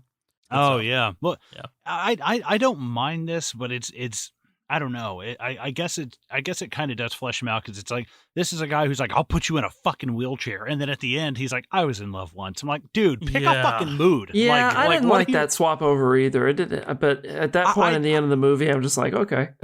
The only reason why, like, if this is a bluff, if he actually wouldn't do that to Baby, if he's like, no, this guy's done a lot of jobs for me, he called my bluff, good on you, see you later. But I don't see him doing that. It's like, it's just a weird, like, flip flop, and I don't know. I think there's a red herring within a red herring of who the bad guy's going to be. It's like we see John Barenthal and then he's gone, and then it's Jamie Foxx, and we're like, oh fuck, it's Jamie Foxx, and then Jamie Foxx is gone, and we're like, oh shit, it's gonna be Doc, and then it's like, dude, okay, so who's the like? It's interesting. But would you probably agree that the bad guy in this is kind of? There's really no point in who the bad guy is. It's almost like an Edgar Wright film is just supposed to be more like having more fun with it than it is like the big reveal of who the main bad guy is. Because none of the people that you meet in this whole movie, except for Deborah and like the dad, the caretaker, are inherently good people. He meets all of these people through crime, right? So to me, I don't even think about a main villain in this movie. That doesn't exist to me. I think of the one that lives the longest, but that's just like the strongest henchman in a James Bond movie kind of thing. It's not like a villain to me. So that's interesting. But, when you watch other Edgar Wright movies, it's not really a villain role and ultimate villain role in any of those, though, is there? It's more of like kind of like having fun. That's why that never even really spawned on me until you started talking about like, who the main one was. Like in terms of just straight conflict in Edgar Wright stuff, it's almost always like man versus society. It's like zombies. It's the town of Sanford. It's the town of Newton Haven. And Scott Pilgrim, there's 7 evil X's. But that's not his intellectual property. Yeah, and in this, it's easy to pick out who you wouldn't want to like go on a vacation with. It's practically everybody but Baby and maybe his caretaker. Right, like they're all varying different shades of evil. It's like, but it's kind of funny seeing which ones. It's like when you turn the heat on, which ones actually end up really getting red hot, and that's the worst one. It's like, wow, I guess you don't really know these people until you see the heist, until the heat is on. Yeah. No, I agree. Here's my problem. Oh yeah, hey, let's ask Zoheb what the fuck he thinks. So here's my problem with the Dutch. The Dutch are... No, I'm just kidding. Just go into another greatest hits. Sorry, go ahead. For a second, I was like, what character's named Dutch? Who's the Dutch? Well, I was just going to say, I think I agree with you, Colin, in that, the switch that Kevin Spacey's character goes through is kind of quick. I didn't think we learned enough about Doc to actually, for that kind of like flip to work, in a sense, but... Right. Danny, what you were talking about, I wholeheartedly agree. I don't think this movie has one central kind of like villain. I think it's got a antagonist, and I think that antagonist is actually like it's not a character, it's more of like the concept of, Baby trying to escape this life. I think that is the antagonist, like that keeps pulling him back in. And he's just like, no, I just want to go enjoy my own shit, Yeah, gain his own choice, which he hadn't been doing this whole time. Yeah. Absolutely. Baby goes to drop off Deborah and tells her that everything's okay. She offers to talk about it and offers coffee, right? If you've played Grand Theft Auto 4, that means sex. or San Andreas. Or San Andreas, yeah. Thought you might like that GTA 4 reference, Colin. Hell yeah. The San Andreas yeah. one for me. Thank you. Thank you for being diverse. Well, hey, let's just take a moment and thank Zoheb, Colin. Thank you, Zoheb. Here's my problem. We're all about with Rockstar the here. French. This is my problem with the French. No, I'm just kidding. What's your character's name? No. Okay, let's keep going. French. So, he drops her off, tells her everything's going to be copacetic. And the next thing we see is them meeting outside of the United States Postal Service with not only Kevin Spacey, but also an accomplice in his family. You could tell it kind of runs deep in his family, huh? Right. Doc tells them to go inside, take note of the camera, registers open, how many registers are open, how many guards, employees, customers. Oh, and take the nephew. Less suspicious. Right. And, if this job would have happened before he met Deborah, I think he probably could have handled this pretty well, but there's just so much shit in his mind that by the time he ends up getting in there, the child accomplice that's only supposed to be in there as like a red herring ends up telling him everything. See, it's funny that you said he's not able to focus because of Deborah, because I think he's not able to focus because he doesn't have the music. Because as soon as he walks in, there's a tinnitus sound, and he's unable to he can't really concentrate. Oh, nice. Yeah, okay. I could see both. I think I like your reasoning way better than mine. I'm right. Oh, jeez. Let me just get down on my knees. Here's my problem with the Australians. No, I'm just kidding. Here's my problem with the Muslims. No, I'm just kidding. We just go into every single It's just me with a map up, putting an X on each country after I'm like. I thought you were just going down Zoheb's 2020 census data. Yeah. Our downloads Here's my problem have with lawyers. This is why I don't we like get men. 0 downloads. Yeah. Turns out little Sam's a chip off the old block, right? How old is he? 4. 8. Back in the car, Baby relays the information back to Doc, and I love that Sam has to remind Baby about the 4 employees behind his PSP or whatever the fuck he's playing. Yeah. You probably won't even need to use a gun on her. Just say boo and she'll give you the big bills first. Doc drops Baby back to the apartment and asks if Baby considers him a friend, right? And Baby lays down the Monsters Inc. line. You and I are a team. And I love that. Dude, one little thing that I didn't really notice the first time. Love that the scene ends with Baby taking the stairs after Doc's already called the elevator. Yeah, he didn't want to even use any assistance that he gives him that he already gets. Yeah, and it's kind of like Doc underestimating Baby kind of thing. Yeah, he would think that he would be somebody to take the elevator. Yeah. So you'll take the stairs instead of an elevator, but you'll totally come to him for like $250,000 in cash at the end of this movie. Okay, yeah, that makes sense. Right. Here's what I hate about the Tennesseans. Yeah. This is what I don't like about the Catholics. No, priests. That's all I'm saying. Yeah. Man, Baby calls after this episode, you guys are gonna have trouble getting an audience back. We'll be right. Who would We'll be be right. pissed off? We don't have it. We don't have an audience. We don't have an audience to begin with.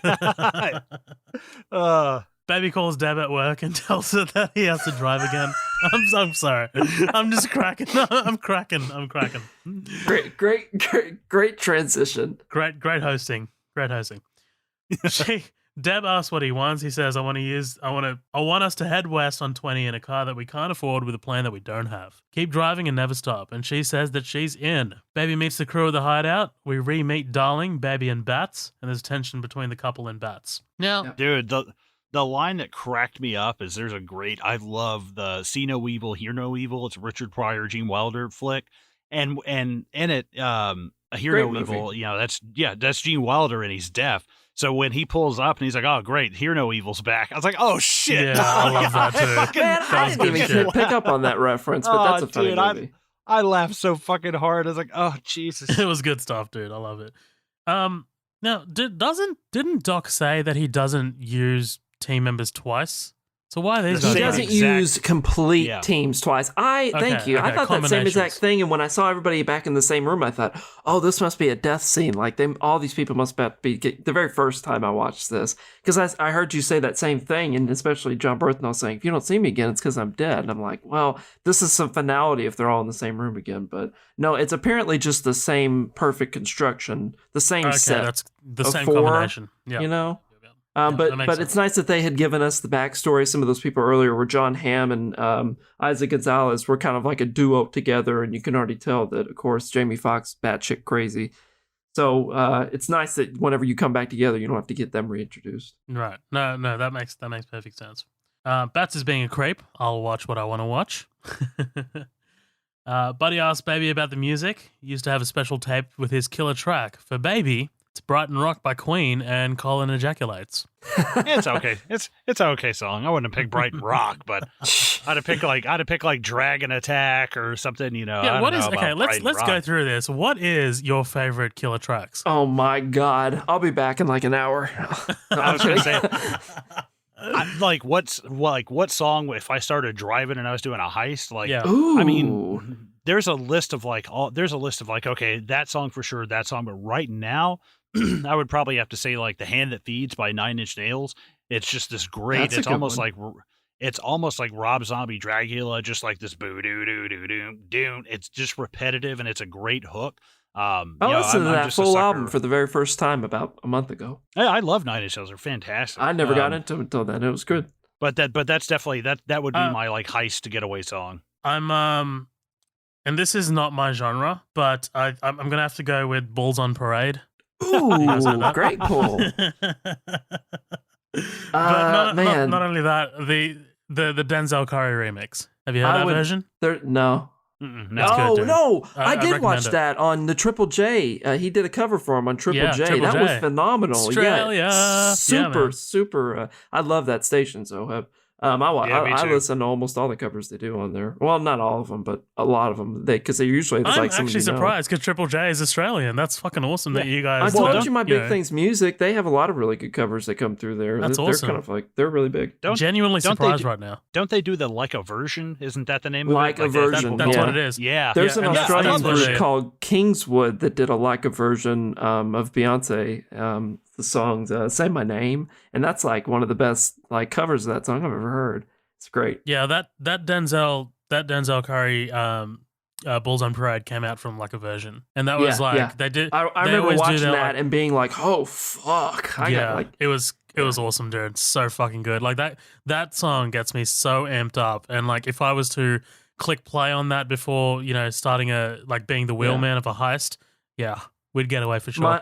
mine would either be "Forfeit" by Chevelle or "Black Steel in the Hour of Chaos" by Public Enemy, because both of those songs have this drive to them that's just like hard hitting. Nice.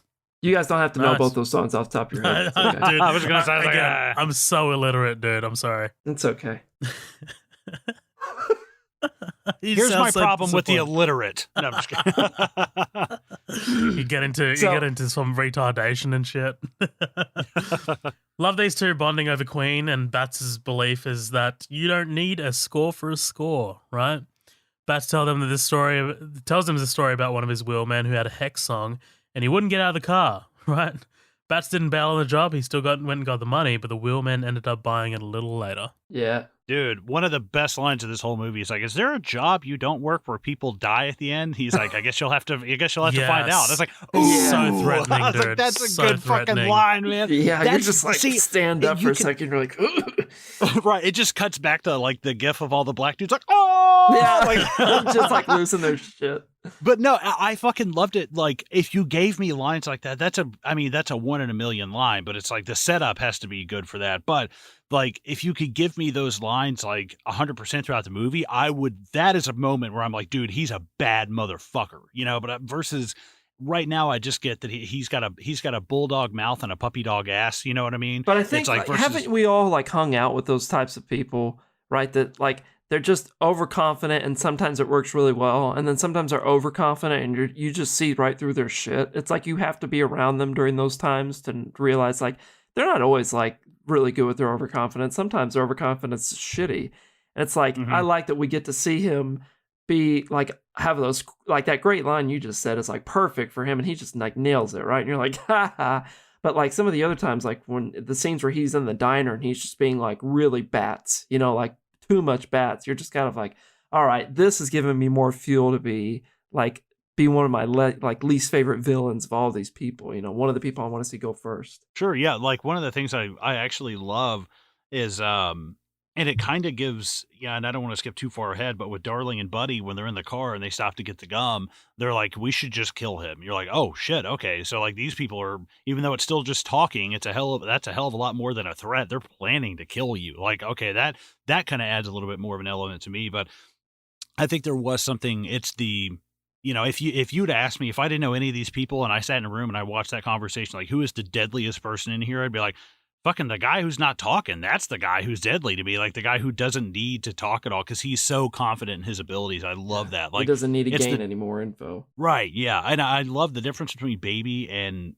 Bats is where like Baby is quiet, confident, cool, collected. Like he's not.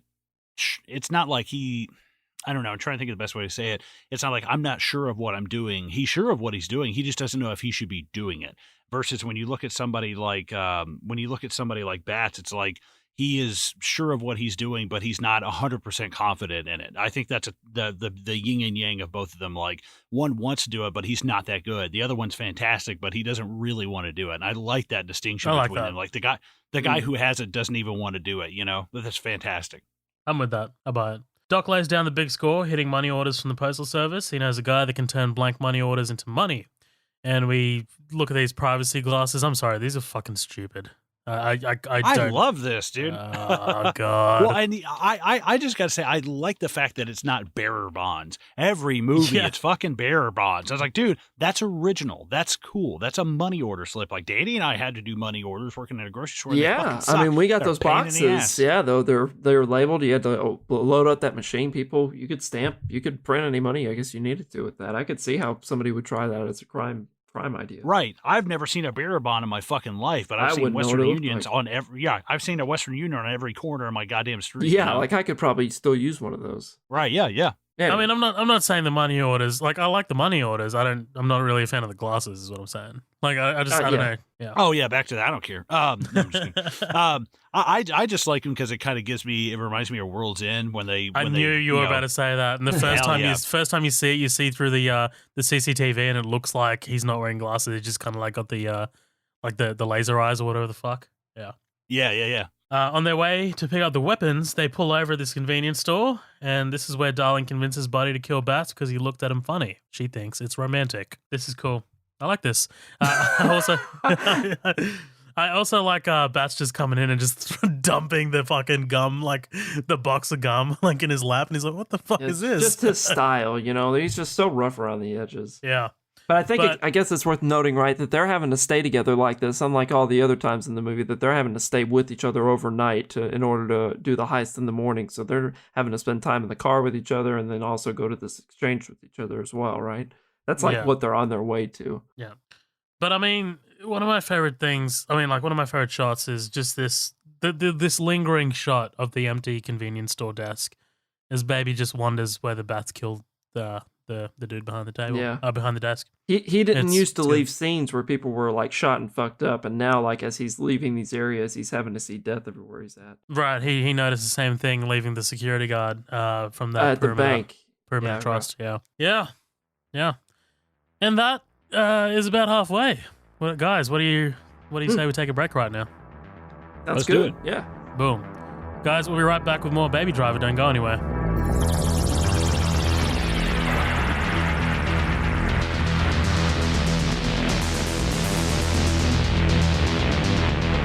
Good morning, afternoon, and evening, wherever the hell you are. Thanks so much for listening to this episode, guys. Just while we're taking a quick break here, I am going to plug some shit. No, it's not advertising. It's nothing paid. It's basically just kind of self-masturbatory stuff. Basically, follow us. Follow us on our socials. We have 2 pages on Facebook called Midnight Double Feature, obviously, and then we have our main group, which is called The After Party, which is fantastic. Our community loves to engage there, and that's our main way to communicate with our audience.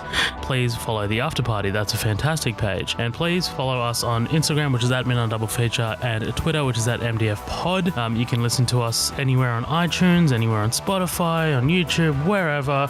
And if there's no way that you can listen to us on your device, please let us know by getting in touch with us. You can do that by sending us an email, which is midnightdoublefeature@gmail.com. Now, last but certainly not least, please remember to rate and review us on iTunes. We would love to get your guys' feedback, whether it's positive or negative. Just please remember to, put a star and let us know in your little speech bubble thingy what you think of us and where we can improve. That would be fantastic. Guys, thank you so much for listening to my little rant here, and back to the show, I guess. See you later.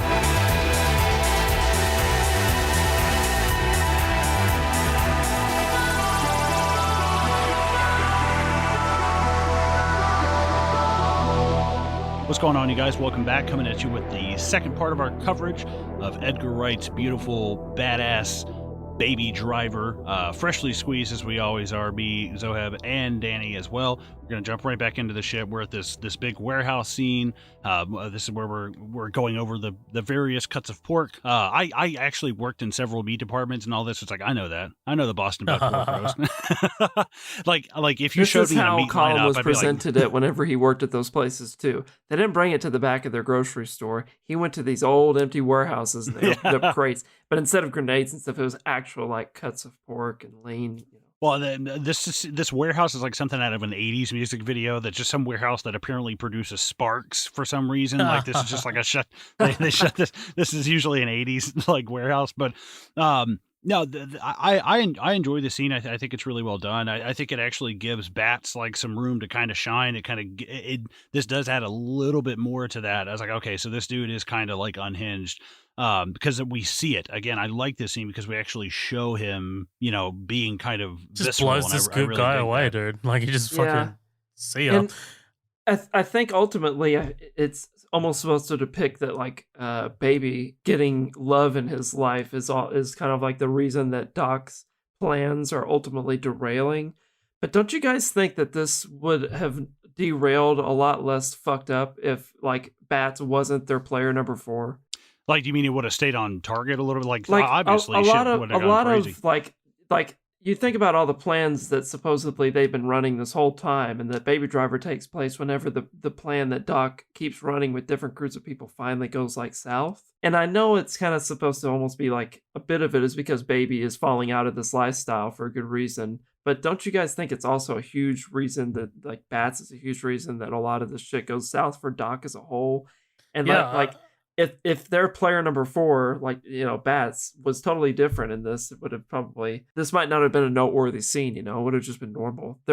Shit might not have gone south, is what I'm trying to say. Well, I mean, like this only goes south because Bats, gets jumpy, right? Like he blows the guy away as soon as he sees the Atlanta PD. What is it? The 3 initials or whatever. So yeah, I mean, like he's kind of like, this whole plan goes south because of him.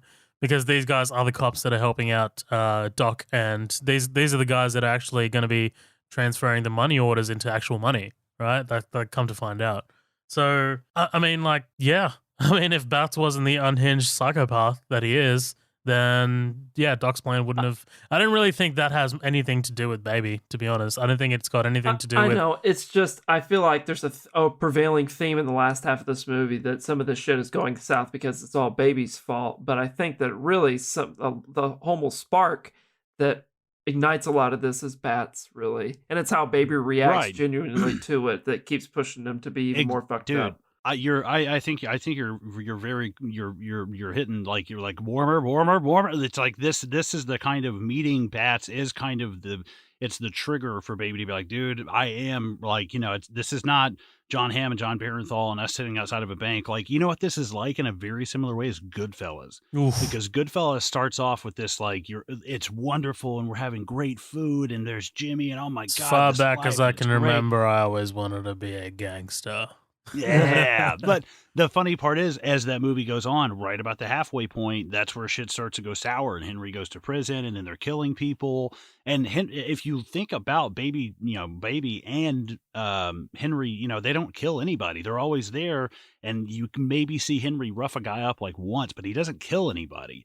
So I think it's interesting that both these movies kind of show, the grandiose great part of it, but then it's like they suck you in with that, and then as the movie goes on, it starts to deteriorate, like it probably would, in real life, like you on a what is he saying, Fight Club, in a long enough timeline, everything hits zero, or whatever the fuck it is. He's like, eventually you're doing this stuff, it's going to you can't live by the sword, die by the sword. It's going to happen. And I think that's so great. One thing I love about this movie is how well it captures that. And like, oh yeah, it's fun. And we've got, Darling and Buddy, and they're so cute, but everybody's just got their own little quirks. And then Bats gets them, and you're like, oh fuck, like this is a totally unnecessary kind of, this guy's not a professional, I would have loved if he looked over at the box and said APD, it said KFC or something, and he's like, what the fuck? Like, how the hell did they get this shit in the country? Kentucky Fried Chicken? The Colonel's got agents everywhere?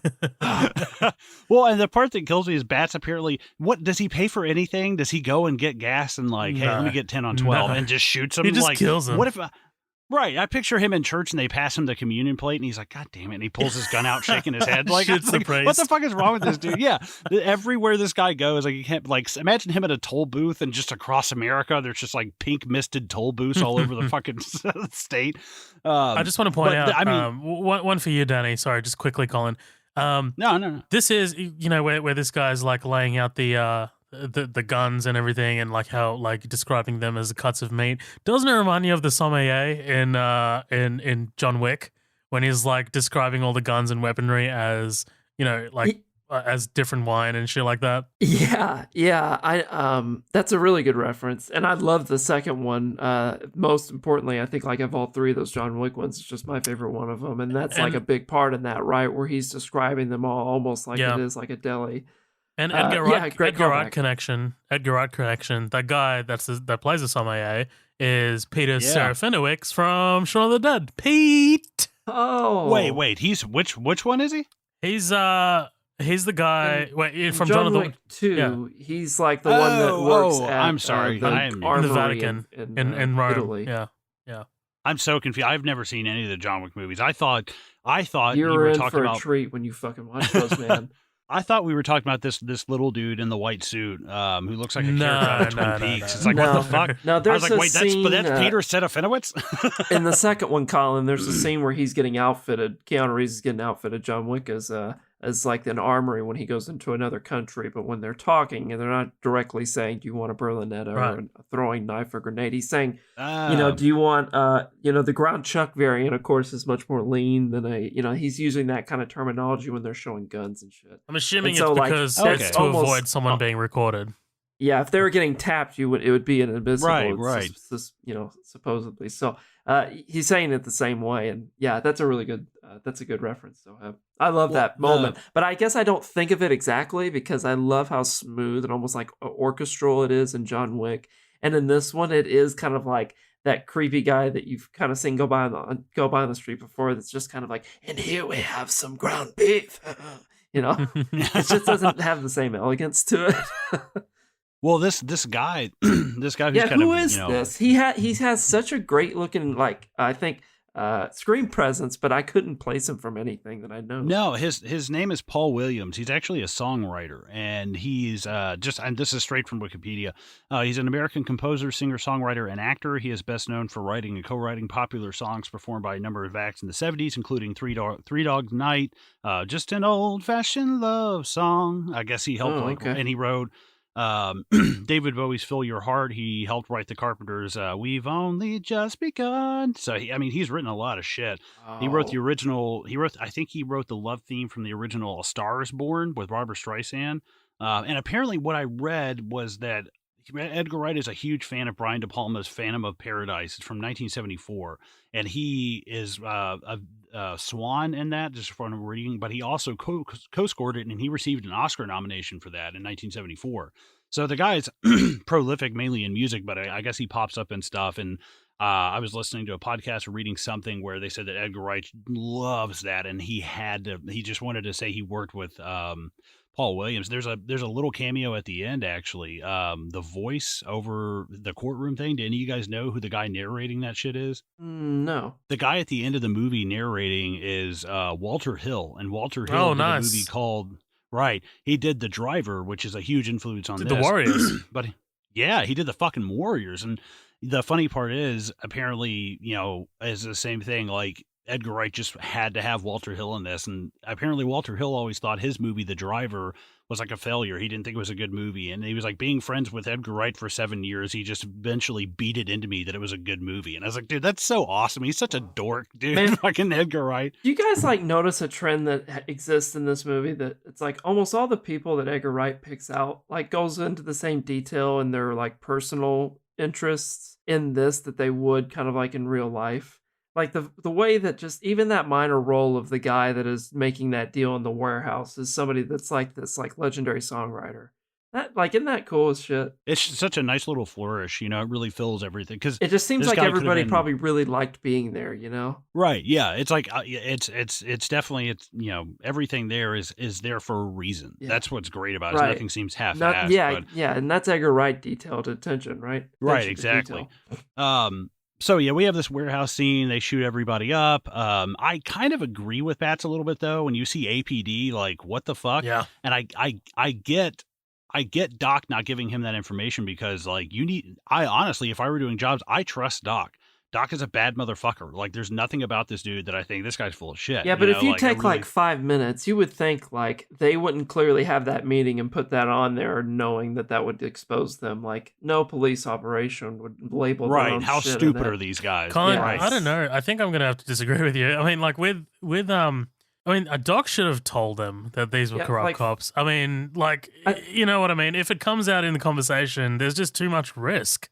Like, I mean, you know, Yeah, like, it's like, what the fuck? Bats didn't ask questions first. Somebody, a different player 4 might have asked, like, "You guys realize this is labeled with that?" And they would have been like, "Your contact told you, right, that Yeah. we are from here, right?" And then they would have been like, "Oh," and maybe it wouldn't have gone like just so south so fast. Yeah, I can see it going either way. Like, you know, I could see Doc being like, you don't think they could see that there's an APD on the side of it? Like, you don't think these guys caught that? Like, but it's also the other cop. He's like, dude, that guy busted me in '98. But So it's like, you know, super believable though. I think that they wouldn't tell him that information because Yeah. he is super like very discreet about what he tells everybody this entire movie. Well, and Bats he's is like very clearly like unstable. Yeah, like, yeah, but whether he takes a lot of information or not from those jobs, it's like Kevin Spacey's character is always going to be the type of person that always holds information. So for that to be the reason why that happened, I was like, man, I could see him not telling them that and then being like, I didn't tell you guys anything else, so why are you going to bitch about that information? Well, the thing I hate about police officers is Hey, there we go. Bunch of racist fucks. Anyways, no, Problem we have with so no, this whole scene, and I actually like that John Hand he comes at Bats, and you see Bats, he's like, whoa, like, calm down. Like, he's I not love just that. so He's up in his pissed face. off, but also not immediately killing him. Because, like, we see later that John Hand could kill him, could kill Jamie Foxx, like, immediately, a character. It's crazy as he goes, but even right then he swings, and then he is even like, what the fuck? You know, he doesn't just shoot him. Right, yeah, that's what I really dig in this whole scene. And well, and Baby just refusing to use the weapon. Like, he's not gonna shoot anybody, and it actually almost ends up letting that guy get away. I mean, ultimately it doesn't matter, because I think when the scene ends, we see that guy's hand, and it's like, oh shit, he's still alive. So like, okay, so they're gonna figure out exactly what happened. But a lot of the lighting in this movie, and especially in these actiony kind of gun scenes or like hand-to-hand scenes, it really feels like very Scott Pilgrim to me. Like, the way he lights things in these action scenes, like, God, Yeah, I agree. There's something very similar about that. But Like, there's a candle light almost like in one big part in every like frame. guys, are we not gonna point out the obvious here? Like, I mean, the obvious best part of this scene is the way the gunshots are synced to the music. Like, come I'm on, glad dude. you brought that up. Yeah. Fuck, that is awesome, dude. I love that shit. The first time Right, that I yeah. remember seeing that, I was like, just like totally blown away, trying to keep track with it, almost thinking like, is this a mistake that it's going along with it? And then maybe like 5 seconds in, I was like glued, going, oh, this is on purpose. Like, let me hear every little like beat. hey guys, hang on just a second. I've actually got to get my charging thing. I forgot to grab it. So I'm just That's all right. Gotcha. I just realized that. I was like, oh shit, 221. I'm only on like 23%. That's so, all good. This is a blooper. Yeah. Blooper. Let me hop That's fine. No one stop recording. There it is. Hey, Lindsay brought it for me. Oh, that was nice. What a legend. I love you. All right. Midnight Double Feature award. Yeah, right. Okay. Okay, so what? We're wrapping up the warehouse scene, right? We were talking about how the bullets were choreographed to the music. Okay, word. Does anybody want to jump in right there, or do you just want me to jump back in? No, just jump back in. It's fine. I'll hide the cut. Okay, word. Here we go. No, yeah, I can't imagine how like fucking painstakingly tedious it was to get all this shit like synced up, and I'm amazed that he got. I think he said they got rights to like 90% of the music that they picked for the film, and I was like, holy shit, because he said, I mean, ever since 1995, that original song, the bell bottom song that starts at the beginning. He's like, I can't hear that song without picturing this heist scene that I had in my head. It was almost like this synesthesia. Like I couldn't help but picture that when I heard the music. And I was like, wow, that's really crazy. But what's nuts is I feel the same way too sometimes. Like I'm listening to songs, I'm like, dude, and I know Danny's done this as well. There's been times where like, what if like I'm listening to this song and I picture this and blah blah blah. I remember doing that with like yes, I could make a playlist of those songs and make a movie. Right. Well, I remember specifically the Viva La Vida album. That was that felt very cinematic. Coldplay's Viva La Vida album. It's One really, of the songs really I was thinking about is at the end of that album, Colin. That's so funny. The oh god, I can't remember the name of the song. Anyways, I know exactly what you're talking about. But ultimately, I love that, and I like the music in this as well because it's diegetic. Like almost all of the music is heard by the characters. There's very little that's not. Even the the tinnitus rings, which Edgar Wright said he actually had bouts of tinnitus when he was a kid. And reading about it, he said there's people that listen to music, and he was like, I didn't have a Walkman, so I couldn't drown it out like that. It's like, oh, that's fucking crazy. I didn't realize that, but. I thought the most famous person with tinnitus I knew was Archer, from the animated show. That was the best that I knew. That's a great show. But anyways, I mean, really kind of moving past this warehouse scene, we see that this guy's still alive. That, which is a big tip off. It's like, oh shit. Like I love that. I think Edgar Wright's a master of like foreshadowing with stuff like that. It's like, oh, we're not done here yet. Like, it's kind of like the last little, it's like the eye opening at the end of the movie of a Jason movie or something. You're like, oh shit. But this is where we get this diner scene. I know we get a little bit before this where they give out their names and blah, blah, blah. And he's like, what's your real name, baby? And he won't tell him. But it's almost, what I love about this scene leading up to the diner is he's like, pull over, I'm hungry. I want to eat here. And he's no. And yeah. Like, oh shit. That like, there's gravity behind that because he's so quiet. But the best part is Jamie Foxx really nails it. He's like, you don't say shit with bodies hit the floor, but all of a sudden you don't want to go into a diner? He's like, something's up. And I'm like, damn, he's smart, man. Right. He's quick. There's a reason that he's like part of that team.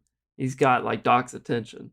Right, absolutely. Like, well, and the whole going back, which once they get into the restaurant and they kind of have to blow past Deborah and stuff and they sit down, him kind of breaking down Buddy and Monica. I was like, oh shit, like this guy, like he's like, it's an educated guess from an uneducated man. Yeah, like, I love that scene, by the way. I love like the exchange between like John Hamm looking like he's trying not to go like AWOL while he's just getting like sliced in half by Jamie Foxx. Right, exactly. But I don't love the Monica part where she's like, because when he sees red, you're going to see black. I was like, I don't know. Those lines don't work for me either. Totally agree. No, it's weird. So what do you think about this shit? No, I think I agree. She's turning it on a little much. But I mean, in terms of like what Wright's going for, like everything is kind of like heightened to the level of paying homage to, really cheesy, I guess, action films, really cheesy kind of like, out there heist films. It works in that context, like in the context of like, I'm going to pay homage to things like Point Break, where things are like super dramatic, like like in that way, I think it works. But sure, I mean, like that still doesn't take away from the fact that line is cheesy as fuck. Right? Yeah, but the interesting thing about John Hamm, if you watch, he doesn't blink. The whole time she's talking, John Hamm's just staring at him. I noticed doesn't that. blink. Yeah, I'm like, oh my god, dude, love it. That's terrifying, dude. You and that Brad Pitt Fury fucking haircut, man. That's scary as hell. Yeah, I'm so glad you said Fury, dude. By the way, we're covering that on the podcast one day. I love that film. Oh, I'll have to check that out. I've heard that's got a pretty unique cast. It's good stuff. I will say, of all the action films that I've seen recently, The only one that like I think the best, most recent action film that's been made is probably like Fury Road. I do think that's probably like top tier 21st century action film. But then I really don't think this is not as good as Fury Road. That's just not nonstop. Like this has moments of it and suspense, but this one and Upgrade Mission are actually some Impossible of my. Fallout would probably be best. I'll put the Mission action. Impossibles in there. Yeah, that's. I haven't seen those either.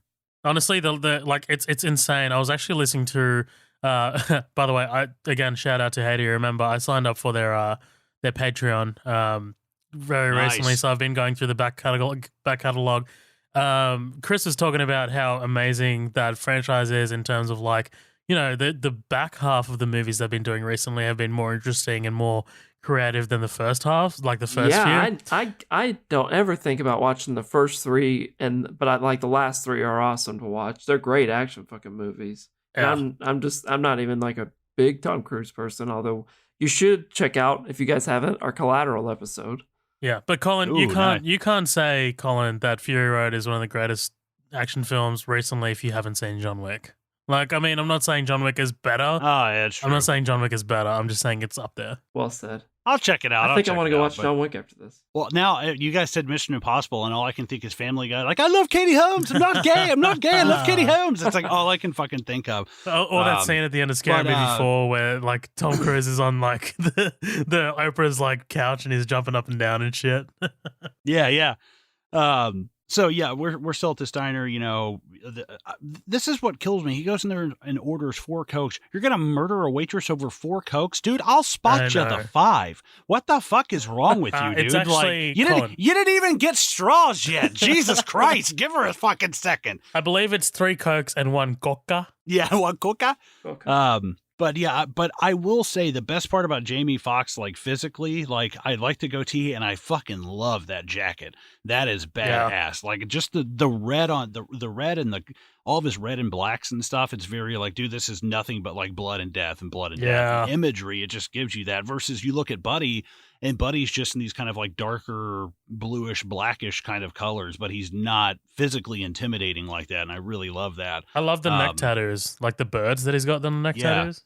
It's fucking cool, dude. It gives me like a Tyson feel. I don't know what it is. Well, I'll tell you why, because he's playing Tyson in a movie soon. No way. Is he really? Swear to God, Jamie Foxx is playing Mike Tyson in a film soon. It's still a ways away. They don't even have a director yet, but he's tapped to play Mike Tyson. Damn. I know he was pegged to. I don't know if he's still doing Spawn, but I heard he was going to be doing Spawn, and I'm like, I've heard that too. Just get Michael Jai White back. I mean, he's 50, but he looks 35. Like, come on, dude. Like, get Michael Jai White. But of course, you know, he's going to go fucking shoot Deborah over the 4 Cokes. I love her name tag because before it said Jonathan and now it says Deborah, and you're like, oh shit. Again, it's awesome setup by Wright. Right. Like, fuck, yes. Good point out. I'm glad you pointed that out. Well, and of course, you know, is Jamie Foxx expecting Baby to kill her here? He's like, make sure you leave the lady a nice tip. Or is he saying like, I thought about that. You saying yeah? Or? No, I thought about that. I don't think he is. I mean, yeah, actually, you know what? Fuck it. Maybe he is. Maybe he is that depraved and he's like, all right, you know what? In his eyes, maybe it's like, oh, it has to be done, so I'm just going to delegate this to Baby now. Fuck it. But I also feel like he's also the person that can't walk away without having the last word, even if it's got to be something just like, you know? Well, like Danny said, you know, all this stuff happening is what's pushing Baby. Is this intentional?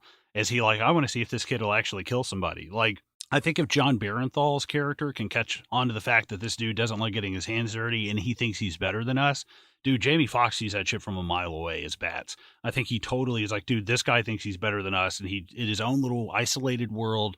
And that's what's great is like, and Edgar Wright said this in that Christopher Nolan that interview where he's like, we wanted to put Baby in a bubble, and as the movie goes on, that bubble just gets popped. And I was like, yes, that's exactly it. That's the Goodfellas thing. You're in this cushy layer and you get dragged out of it. And I'm like, God, that's fucking awesome. But you know, we see this whole thing. They get back to the Bat Cave, as it were, the shop. I love bananas. I was like, wait, what? Yeah. And because the first thing, B-A-N-A-N-A, yes, this shit is, that's the first thing I fucking thought of was Gwen Stefani. I was like, you have ruined a delicious fruit for me. Fucking fuck you, no doubt. But no, this whole part, I love it because it's great seeing when he's like, they were cops. He's like, right, they were my cops. And again, it's like, ooh, it just hits you as soon as you hear it. You're like, of course this guy has dirty cops. Like, what did you guys think about the revelation of that? Go, Danny. Oh, one at a time, please. Yeah, Zoheb, just give me some breathing room. Jeez. I guess it makes total sense once he gets in there because Kevin Spacey doesn't look like he's I guess as frantic as nearly as frantic as he is like near the end of the movie. Because he is just so confident. He's like, it was my fucking cops, like he already understands everything that he's gonna say whenever they walk in. Mm-hmm. He doesn't need anything explained to them. It's not like they were like, they were cops, and then he's like, what? You can tell that he's like, I know, you idiots. Right, yeah. He's always seems to be like a step ahead of him. What do you think, Zoe? No, I agree, dude. Like he's again one step ahead of him. He seems like that archetypal. Who he reminds me of? He reminds me of God, I can't remember like his name for the life of me. The boss from Reservoir Dogs. He's that character, like Lawrence Tierney's character, like the one who's nice guy. Yeah, Eddie, nice Joe. No, Joe, right? It is Joe. Yeah, right. Yeah. But like he's the one who kind of brings them together, and like like they're all like arguing over Madonna's like a virgin, and like he's the one who's like, no, like that's not it, and they all like kind of like defer to him. But at the same time, he's kind of like he's the one they all look up to, right? Like he's the one that they're like, okay, these are all kids. This is Dad, and we're just gonna listen to Dad now. And that's what I take from this scene. Like he's just kind of like cool, calm, and collected in that way. Right. It's like Bats may say shit, and Buddy, and then Darling might say shit, but when Doc says shit, that's the end all be all. Right. And that's what's great. It feels like he has eyes everywhere. Like it feels like he is everywhere. Like he would know something, and it's believable, even though we haven't really seen a lot. That's what sucks. It's in Kevin Spacey's performance. It's like, as much as I don't like to admit it, like fuck, man, you killed it. I really do think he does a great job of just being very kind of plain the whole movie, but his performances stand out because he's surrounded by these like animated, the putting the Asian in Home Invasion and Jamie Foxx, and it's like, what the fuck? Like he stands out because he's so vanilla in the middle of it. But the most vanilla guy is the one who's calling all the shots. Yeah, like that's none of them. Like nobody gets under Kevin Spacey's skin, right? Right. That's what I love. It's just like of all these people talking shit and just going back and forth and having their issues, it's like the most boring dude in the world. It's like the guy who's on top of shit, like who has shit on lock. All the craziest people in one room. You think anybody you could get under anybody's skin, and Doc, is just still calm and collective through the whole thing. Well, like, I mean, let's extrapolate Kevin Spacey's character for a bit. I mean, like, he's got a nephew, so he's a bit of a family guy, right? Like, I mean, I'd imagine this guy goes home to his family and shit. And, he comes here, like, on his off time, and he's just like, all right, let's fucking rob some banks. Well, it's great it being a nephew, because it's like, it's not a direct... Yeah, I thought that too. I doubt this... Right. I doubt this guy's married and has 4 kids and plays golf. No, that's because his sister or brother got married and had kids. Right, exactly. But of course they come back. Doc says the job is off. Bats kind of bullshits and says that they're the first ones who pulled the trigger. And it's like, oh God. And I don't understand why Baby isn't in the back going, just no, kill this motherfucker right now. Shake your fucking head, dude. But this is what I'm talking about, what I meant earlier. And I've got to backtrack just a hair to the diner scene where I was like, a cell phone. All he does is when he's walking in going, don't talk to me. Boop. And just send. Like, where the fuck is your cell phone, dude? Like, are you kidding me? Like, this whole scene, I feel like, is averted with one, like, no, just don't. Hey, act like you don't know me or something. Yeah. Like, this is so easy. That's movie bullshit. But no, right, exactly. But this part is great strictly because of Spacey and oh God, Bats right here. I fucking love it because he's like, yeah, Baby, is that true? He's like, what you call? Ask somebody who's on planet Earth. I'll ask whoever the fuck I want. Yeah. And his eyes never leave Baby, and like that's what's great. It's like, God damn, like I am so non-concerned with you, I won't even look at you when I talk shit to you. Like, God damn it, that's good. So of course he says the job's off. Darling and Buddy are pissed off because they, what does he say? He's like, you have a robbery problem to fund a drug habit. I have a drug problem to fund a robbery habit. It's like, that's so great. It's a good line. Good writing. Right. And it's true. That feels very, that kind of really feels like both sides of the fence that they're on. And Baby says, hey, let's get some sleep so we can do this fucking thing. And he kind of sneaks off, and really we're just kind of getting to the scene where he tries to sneak out and they catch him, right? I mean, we're pretty much here. Yeah, it's like the final moment where you think all this shit's finally going to fall apart because something that's incredibly incriminating, like, recording all of the heist meetings and like organizations, all those put together. When they find it, he just acts so dumbfounded by it. I feel like I was really surprised that they didn't call that off and kick him out, because I feel like Doc had called off jobs for smaller things, and now finding that there's like his entire like every single job that he's done with Baby, which seems like his entire, like all of the jobs that he's done for a really long time are all recorded. You think that he would probably stop a lot of things that he was doing, but yeah, they still end up pushing through with the whole thing. Well, and the fact that Bats doesn't just walk up and shoot him in the side of the face is like, yeah, that is kind of weird. Like, Yeah, this guy murdered all. This guy murdered a whole warehouse to have an APB sticker, but he's like, all right, we'll give this guy a chance. I'm like, wait, thank what you the for fuck? pointing that out. Yeah, I agree, totally agree. But it's, I guess, still supposed to be more fun. You just can't ever get a perfect like pace on when somebody is going to get killed or not, because sometimes they play by the most extreme rules and kill them, and sometimes they don't, and it's like, it's never consistent. Right, exactly. So of course, Baby's trying to sneak out. He's caught by Buddy and Bats. Hey, we got to talk about this. He's got, dude, again, another moment. It just feels like a gut punch when they bring up the tape recorder, even though it's not. It'd be different if they ripped his shirt off and there was a wire. You're like, oh god. Yeah, but just having the tape recorder, right? Well, it's seeing it and being like, oh, he's not doing anything wrong with that. But you have to think about the way that they're looking at it, like, oh shit, like this guy's kind of on the fence. We don't know about him anyways. He's kind of weird. He's real quiet. And then all of a sudden he's got a tape recorder on him. Like, oh no, oh god. I was so nervous for him. Well, it's made even better by Elgort's performance here, because like he's actually, you can see in his eyes that he's actually kind of scared. Like, you know what I mean? He's like, I make music out of the words, songs, mixes. It's just something I do. Like, he's just so. He looks like a dick. Where usually he's just kind of talking. Right, it's the exactly. first time he's actually putting some effort into speaking up. Right, he seems like a deer caught in the headlights. Yeah, exactly, Right. 100%. So they knock Baby out. They go back to his place. They bring all the tapes back. We see Jamie Foxx in that wheelchair. Oh, dude, that was savage. I was like, man. oh, So savage. And it's so menacing. It's just, if they had just pushed an empty wheelchair out, it's like, oh fuck, like that's awful. that's man. just like, the fact who knows that he's what they sitting in did. it and using it, and it's like, what a dick. Right.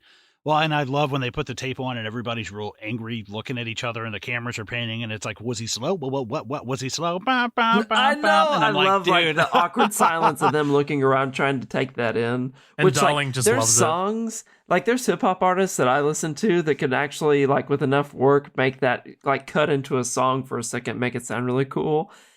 And like for them, like a bunch of like all those guys that probably don't listen to that in the room to be hearing it, and like not even moving their lips, they're just like looking around thinking through it. Just makes me laugh every time.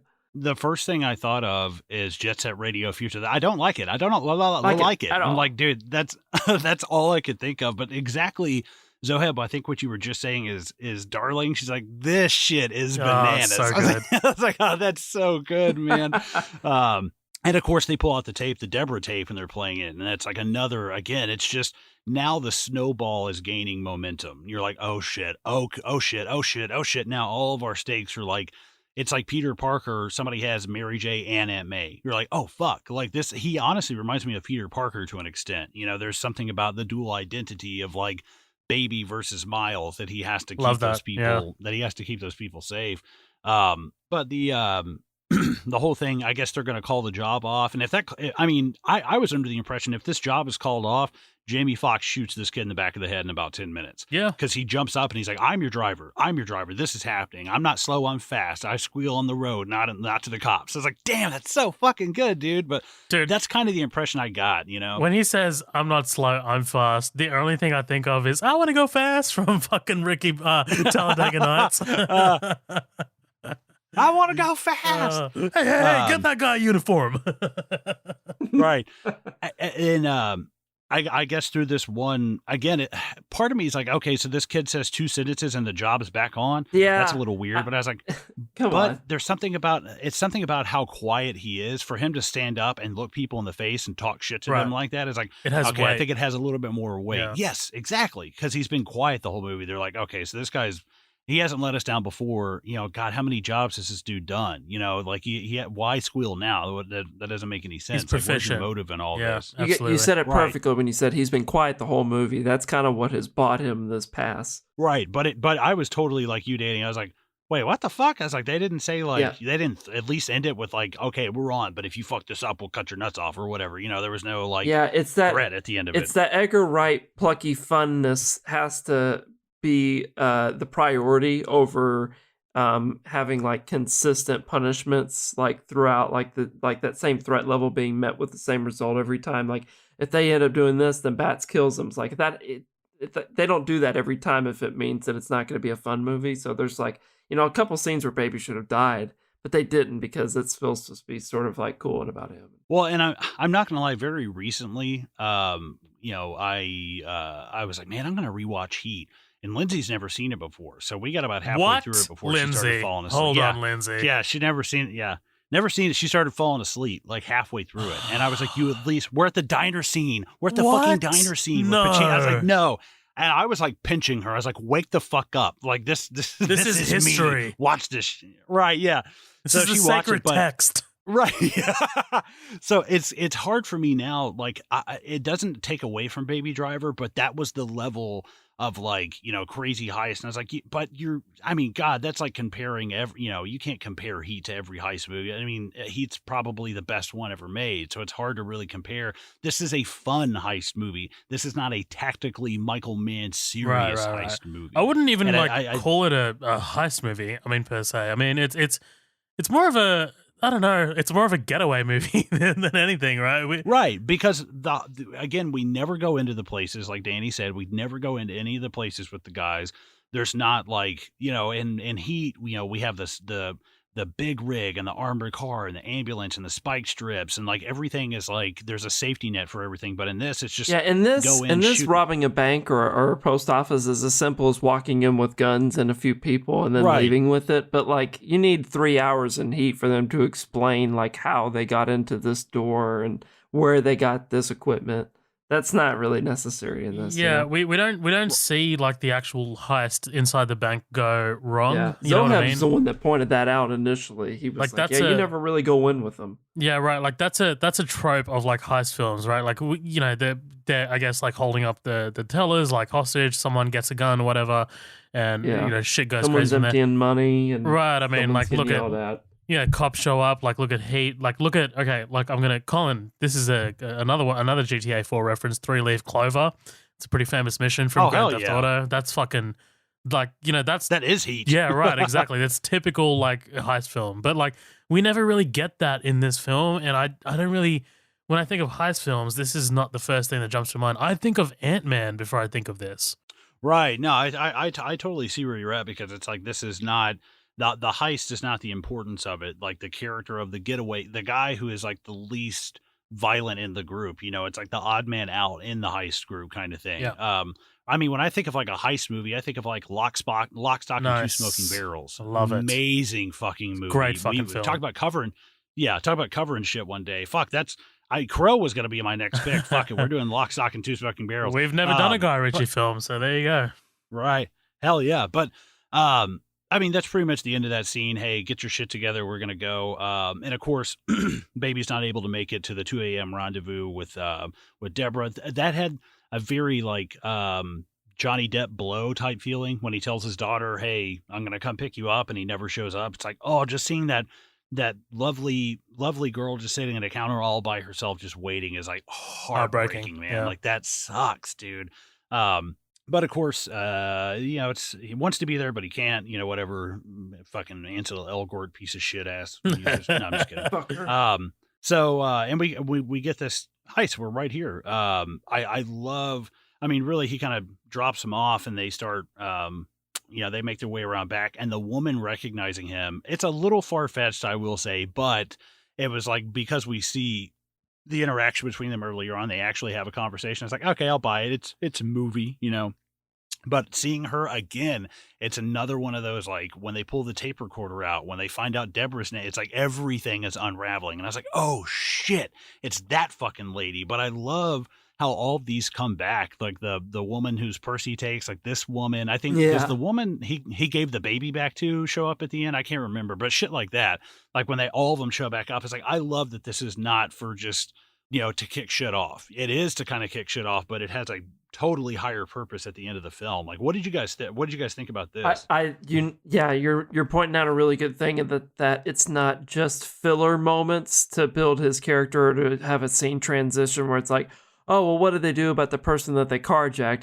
Oh, well, you know, they just gave the purse to her because that'd be funny, and then they drove off. Like, I love how that character is essential later, and it's like they have multiple roles where later they're explaining. No one is trying to vindicate Bats or Doc or any of these other fuckers, right? It's only Baby that they're like, it's okay, you know, like he's the only person that actually stopped and gave me my purse back, or, you know, he's been taking care of me this whole time with that money, you know, those type of things. It's really cool that you pointed that out.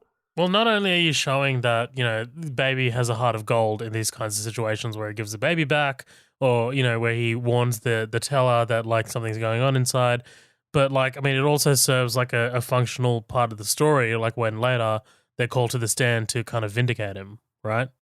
Character witnesses. It's great. Like, God, this orphan from Atlanta who's a getaway driver had some great fucking legal team. They're like, we're gonna grit the most specific character. You know witnesses. what? I'll get to that. I have a lot to say about that. I was hoping. I was like, come on, dude. But I mean, like you said, it's kind of hard to go by beat on this shit. But, you know, he's running. He makes his way into the mall. Some good stuff here. You know, he gets away from hang on. We skipped over. I know that we already said that the heist goes south. You said that, but yeah, Bats. Oh yeah. Thank you, man. Is that like a video game cutscene in the very beginning of a mission, or what? Like the second that, like, that's when you get control of the cutscene, and it like barely gives you control and only gives you like acceleration. And it's like him talking, and it's like press R to accelerate. Like that's that type of shit to me, isn't it? Right? Like totally, dude. That's a quick time event in a game for sure. Like that is what a great death. And like first time I saw it, I thought the metal rods went all the way through to the back of this. Like, dude, me too. I was like, it didn't. He kills Monica, and he's like, shit. Yeah, it's great, man. But like, I mean, that comes after. Like, Bats just blows away that security guard, man. Like, what a cold fucker. What would be hilarious is if the pole pierced Monica, and as she's dying, she's like, do you know what I don't like about the Irish? Love it. No, it's because I'm glad you guys said the same thing, because I totally thought it was going to be one of those, like, even though you killed the greatest evil, you kind of actually created something damage. Worse. Yeah. Yes, exactly. You can. This movie does kind of have, like, a bit of a have your cake and eat it too kind of thing. He definitely learns. Dude, that is in my notes. That's in my notes. Oh, fuck's sake. Yes. Literally okay, that same fucking phrase. Have your cake and eat it too.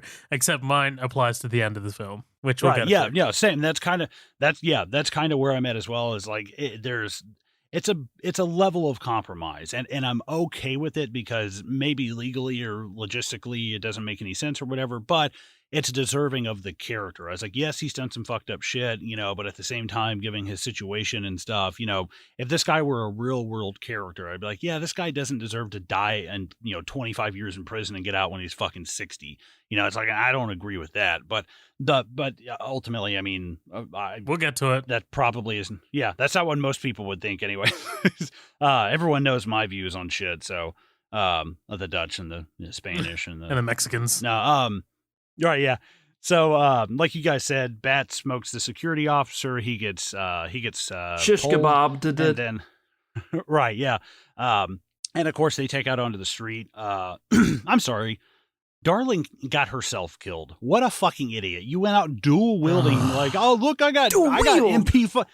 I got MP5s akimbo. And it's like, no, that's not how that works. And like, it's a great image, but at the same time, it was like, dude, that's so silly, man. That's like, unless you're the aggro on a squad of people playing Warcraft, that makes no sense. Yeah, I was like, I don't understand. It's very clear why she died. It's not that she went guns akimbo in front of it without any cover and that there was a bunch of police officers there. I think it's because she went out of tempo with all the other songs playing. Yeah, Edgar Wright's like, now you die. He's got like a lever. He's like, now you die. Yeah, it's like she got out of the timing and he was like, yeah. No, but what did you think of this death here, Zoe? Of Monica? Yeah. Mm-hmm. Yeah, whatever. It is what it is. I mean, right, you know, it's stupid, dude. Like, it's dumb. I mean, but again, I think it's what Wright's going for. I mean, kind of like homage, playing like the tropey, you know, heist shit that you see in a lot of like bad films. He's kind of like making fun of it, but at the same time, it's kind of in here as well. It's what he does in Hot Fuzz, Shaun of the Dead. He's kind of like making a bit of a nod, a bit of a poke at these kinds of films, I think. Also, it's like he can't run away into the sunset at the end if he's got to be looking over his shoulder. And there's a lot of people that he's met that are fucked up in this movie. They got to start cleaning up. Also, yeah, that makes Colin, sense. I just wanted to, I mean, this is going way back, but it's just something that just occurred to me. You remember when they're talking about not using their real names in the car? Like I just love like how Buddy and Monica are telling Bats that, oh, you know, they're not our real names, they're fake names, they're monikers. And then Monica's like, my name is Monica. It's fantastic, dude. It's just good writing. I just don't want to go past that. That is good. So yeah, we get the scene. Monica dies. Of course, Jason Van Horn, aka Buddy, he's the one who blames it. You know, even though it's like plain as day, like, dude, you had common sense to hide behind a fucking truck. Like, come on, dude. Like, cut him some slack. But of course, she gets killed. He kind of right. Well, and the bomb.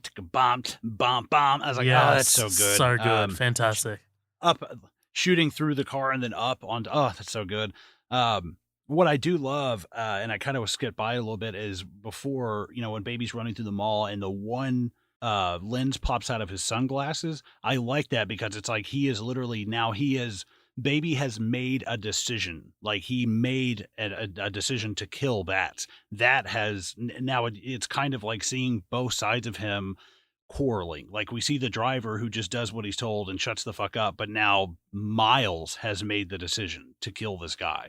And when he starts running, the glass kind of, I think there's like a bit of duality there because this is where he sheds the black and white, and he's got the blue jacket on and the yellow, like he has brighter colors on, even though it looks kind of goofy.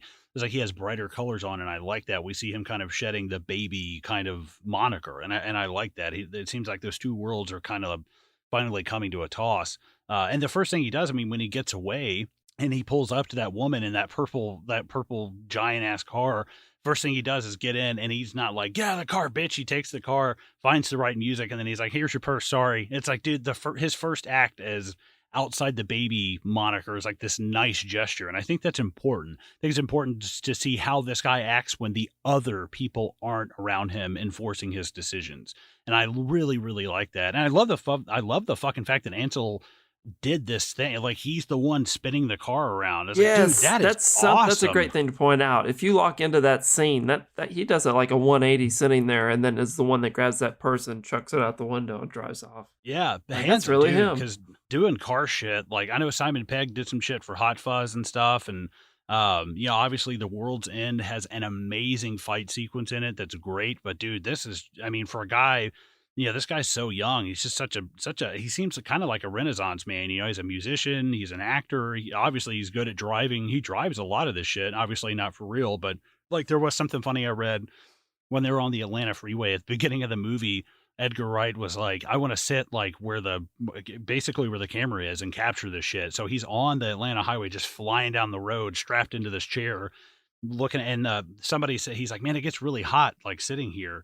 And one of the fucking crew guys is like, why don't you put a seat there for the director? And I get whoever the the stunt guy was like, because I've never worked with a director who strapped himself to the hood of a car and actually filmed this flying down the Atlanta highway. I was like, dude, that's awesome. He's like, And Edgar Wright said, I'm very English and I'm very pale, and I was not prepared for Atlanta in the summertime. And I was like, oh, God, that's fucking great. Humid man. as fuck. Yes. They shot this thing in like 60 or 70 days, by the way. That's incredible. That's fucking nuts. I was like, he said they shot this thing very quickly. And I was like, that is crazy, man. Like, oh, dude, Also, I love it. $34 million, dude. It doesn't look like a movie. Like, it looks like a movie that, you could have spent $100 million on. Right. I'm glad you brought that up because that was literally the next thing in my mind. I was like, how much they fucking cost in the movie?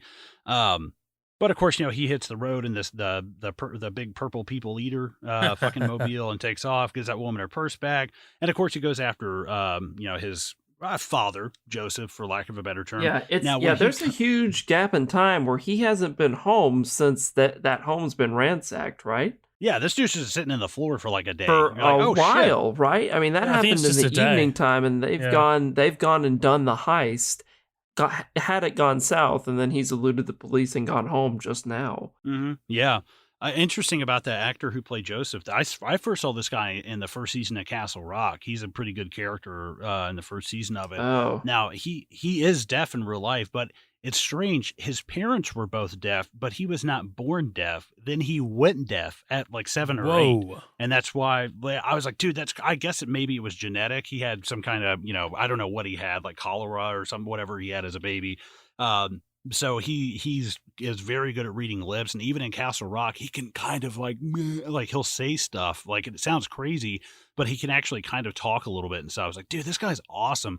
But I love when Baby runs up the steps. Great shot, by the way, like him actually running up the steps when we go from outside to inside. Oh yeah, Usain bolting like fucking up those stairs. Yeah. Hell yes, Well, the albums on the floor are what we have been listening to the whole time. There's like Queen, Sheer Heart Attack. There's like 3 or 4 albums that when they've ransacked the place, you can see them, and those are the albums we've been listening to the whole movie. But of course, he finds Joseph, and thank God Joseph is alive. I don't know. Part of me was like, would there be more brevity if Joseph had died at this moment? Like, would it feel like, I'm glad now, like, I don't know. I'm not saying I want him to die. Here's my problem with the handicapped. You know why I hate the handicapped? True or false, though? Do you think it would have fallen into the trope where near the end of the movie, right when the good guy is finally getting all of his shit together, that he's pushed to like just act on rage and just be like, fuck it. And then it's like, oh, is he really going to go over the edge at the end or not? Like, I feel like we didn't need that. Like a revenge kind of angle? Like, it's yes, almost like near the end, they usually, like, you almost always, that's like 2/3 of the way through a movie, they almost always kill a really important person to give the main guy, like, that motivation to not go over the edge. And I'm glad they didn't do that with Baby, because he's already having to, like, there's already other angles he's having to deal with in this. And I'm glad that it didn't turn into a revenge thing. Yeah, it's like, Dalton in Roadhouse, they kill Sam Elliott. Now he's like supercharged pissed. And it's like, I can see it going either way. Baby doesn't lose anything. Like, I mean, he goes to prison for 5 years. And that's why I'm saying, like, dude, I mean, I don't know. It's like, I think there needs to be a little bit more here. Either I don't know, maybe they put him in a coma or something. Like, there needs to be something a little bit more right there. Because coming after him and stuff, I mean, basically this whole movie at this point has become like John Hamm as fucking Jason Voorhees, which I kind of laughed. It was like Jason Van Horn, Jason Voorhees. Like, I was like, that's kind of something kind of funny there. But so I think they have, I think it's a good opportunity to show that the money that he was collecting wasn't out of greed. It was really out of just like trying to make a living, because whenever it comes time to do something with Joe, he immediately takes all of that money and uses it as a way for Joe to have like a retirement home, which isn't cheap. Like life, I guess, afterwards. So, I don't know, like if he would have been dead or like in a hospital or something, I'm not sure that money, it kind of gives something, an object for that money to have been used on, so that Baby's not like greedy and it's like really, really not about the money. Anyways, no, I'm just no, it's just me and my cynical ass. Like, somebody needs to fucking die here. Like, can somebody please, like, no, it's not a end. I don't know. It's not a game changer. It's not an end all be all for me, but I'm like, I would have liked to seen at least something, maybe Baby goes like permanently deaf. I don't know, something like, something there. But So I want to jump ahead to the next scene. If you and Zoheb are good on this, one of the there's good. something that's kind of overdone in movies a lot. I think that you're just sort of over with, and they don't really work very much anymore. But I think that there's one that works really well in this movie, and it's not like a jump scare, but it's just sort of like just a really quick, like, catch you off guard moment in a movie that sometimes, whether it's predictable or not is one thing, but it's just like how well it executed and edited. Like you guys talked about it earlier, how well edited this movie is. Like one of the best edited moments is also like a jump moment that usually I feel like sometimes is overdone, but works really well in this. And so when they go to the diner, when Baby goes to the diner finally see Deborah after all this has been going on, John Hamm's character's there, right? And I think it's hilarious how the police officer comes in, and it's almost like you can tell that something's about to happen. But when he comes in, he very, very just animated. It's like, do you have a bathroom key? Which is a thing, which is totally a thing around here. Like we've been to places before where it's like if you walk by the bathroom door, whether you want to use it or not, you'll see a sign on there. It's just like ask for key up front. Like gas stations, they'll give you like this oversized key ring that's like a foot wide so that you can't leave with it without it being obvious. Like, I thought that was hysterical when they did that in, like, this Atlanta diner. I thought that was perfect. But well, because God forbid I run off with your bathroom. Yeah, but it's also, like, don't forget it, you know? But right, yeah. So when, Baby is talking to, what is John Hamm's character's name in this? I keep forgetting it. Jason. Buddy. Oh, well, Jason's his real name. Yeah, either or. When he's talking to Buddy in this, I love how, he's really trying to get in his head, and he's still totally calm and collective, even though she's overspilling the coffee and he's really nervous. And he's like pulling the earbud out of him. But the jump scare that I think works really well in this, that doesn't usually work sometimes in other movies, is how he looks over when he comes back. Baby has the gun and shoots him like in the shoulder and hits him on the ground. Yeah, that's. What did you guys think about that part? That's how he hit me. I love that he shoots him in the shoulder. Like, it's not like a clean like kill that he was going for. It was just like all right, I need this guy to be disabled. I just love how I feel like there's weight in the camera when it comes back, and then all of a sudden it's just like boom, No, there is, and like if you look at the camera, like the cuts after that, it's all really quick, like really really fast editing, and like I think that's what Edgar Wright wants you to feel. Like it's just like, all right, we were in a moment of chill, and like now I'm just gonna pull the rug out from under you. Because you weren't expecting the protagonist to pull out a gun and shoot this guy point blank. Right. It's got so much weight, just like before when he kind of starts talking shit. It's like when we see him wield a gun, like, oh my God, like what the fuck? And he shoots him. I enjoy him shooting him, and I even like Buddy on the floor, like, you can't run forever, like blah, blah, blah. When the cop comes back and he's like, where have you been shot? And he's like, right here. Boom. And I was like, dude, you could have. Don't say right here. That's a little bit, man. Hold on, Colin. How are you all right with right here? Oh, sorry. How are you not all right with right here? But you're all right with I'm gonna get you. Like when he's just like, oh, I'm gonna get you. You can't escape. Like that was the part to me where I'm just like, I don't know about this. Oh no, the line. I don't really like the line, but I like the way it's shot of him. He's not even really concerned with the fact that he's been shot. He's like, I'm coming after you. Like, oh shit, because that to me was a little bit more like, dude, this guy doesn't care about the fact. This guy didn't care about anything anymore. Now that Monica's gone, it's like, oh shit, like what's gonna happen now to this dude now that he's got nothing. Right. Even if he catches Baby and kills, Deborah, he puts a gun in his mouth in like 2 weeks. So, like, there's no fucking way.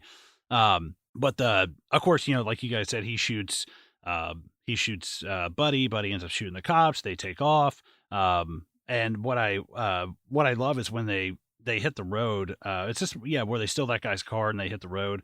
Those fucking douchebags. You can see one of them with like a long pinky nail for like doing coke and shit. And I'm like, oh god.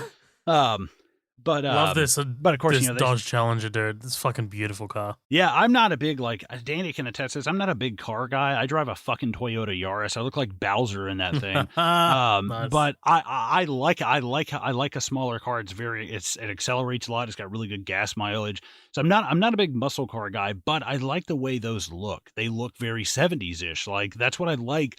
This film is almost like that car. It's like it's new, but it looks kind of old. And I really, really dig that. I think that car is a great analogy for this. But, dude, when they pull up to docks and the car, and the camera zooms in on her and she's like, okay, not a chauffeur. No, she is drenched, dude. She's soaked. She is soaked. You could drown a baby in that shit. Good Lord. You can drown baby in that. He's probably wants to be drowned in that. Yeah, right. Dude, that's all. I was just like, oh my God, dude. She gets out of the car and just starts sliding, like slipping all over the floor. So they go inside. He's like, I got your money orders. I can't help you, baby. I like this whole thing. I shot Buddy. Congratulations. Then you only have every clean cop and dirty cop after you. Yeah. Dude, the best line of this whole exchange, never. You and I are a team. Don't feed me any more lines from Monsters, Inc. It pisses me off. Yeah, that was maybe one it's one of Sam's favorites. It sounded familiar, you little shit. Like that is an amazing exchange. I really, really love that. But since I'm not your Lucky Charm anymore, but I'm standing here asking you for your help. Why should I help you? Really great point.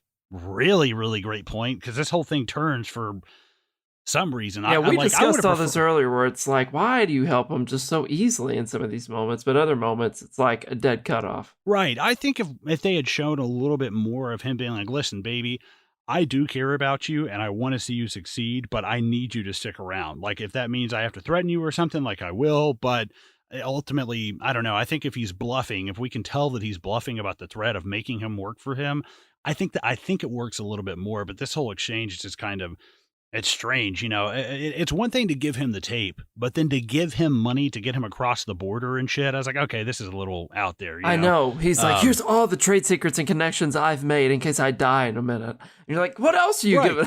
Here's my will. Here's the 7 houses I own. Yeah, right. What is the point of giving, if the bag of money played more into the plot, that I could understand. If it were something that came back later on, I could understand that. But if he were just like, if baby walks in there, he's like, I don't want anything from you. Here's your bag. I want that one tape. And he's like, take it and get the fuck out of here. Boom. I love that. That's totally fine with me. And then they leave together and this exchange ends up happening anyways. I'm totally fine with that. But just this whole, like, at midnight, there will be a man waiting on a dock. The password is bananas. I repeat, bananas. It's like, dude, I don't really need like all of that. I don't know. What did you think, Zohan? Yeah, that was a bit much. Honestly, like, it was a bit much. It was just a bit, I don't know. I'm going to say convenient. Like, there's a lot of conveniences that come into it at the final act here. Well, and again, it just makes no sense to me. Like, it'd be, even if Deborah were like, oh, that money that he gave us, I stashed that away, so when you get out, you know, we'll be able to actually have that trip and stuff. Cool. But there's no callback to it later. There's no point for it. I just don't understand. I mean, she shows up in a pretty expensive car in the end. That shit ain't cheap. Yeah, that's true. So let's remember that. She smiles and just has like a grill, like they're really glittery, like, ugh. It turned into a music video. I don't know. Hold on. If that scene at the end is real, Danny, we can get into that. Oh, okay. So of course, you know, they get out bananas. Oh, that's really good. That was another one of those lines. It's like, oh shit, these motherfuckers, because you knew they weren't dead. So of course it's the crooked APD. They show up. And again, it's just strange giving him the money. We have this almost redemptive, like, final stand, like, kind of strange scene with Doc here, but I love him shooting that dude 4 times while he's on the ground, and it's so good.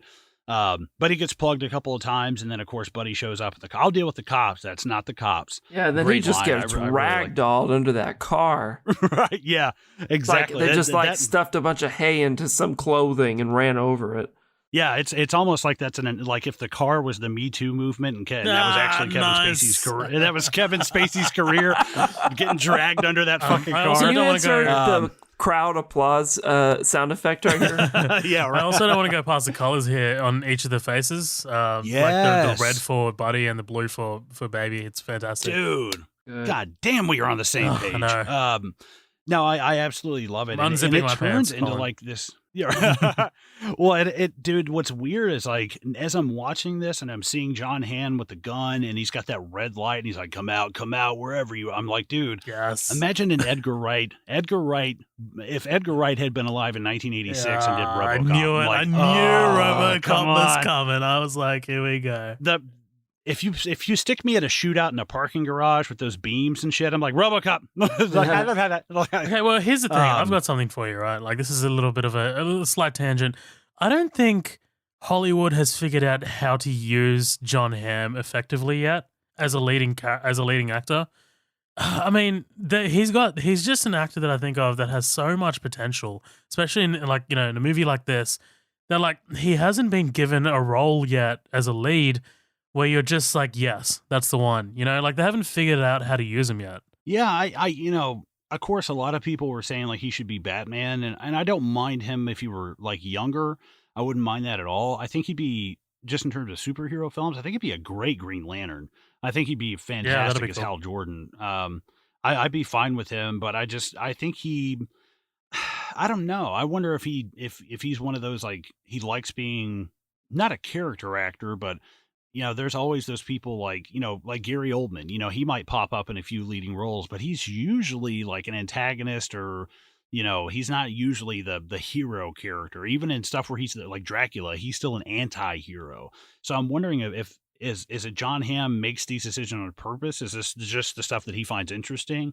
Or is it just like what you said? Is it's kind of like, well, shit, I was going to say David Harbour, but, they've pretty much used David Harbour, like, perfectly. But there's other aspects to David Harbour besides Hellboy and Hopper and big, burly. He's a great actor. So it's like, kind of want to see him do some other stuff. But it's the same thing for John Hamm. It's like, this guy shouldn't just go down in history as just Don Draper. He's done a lot of great stuff.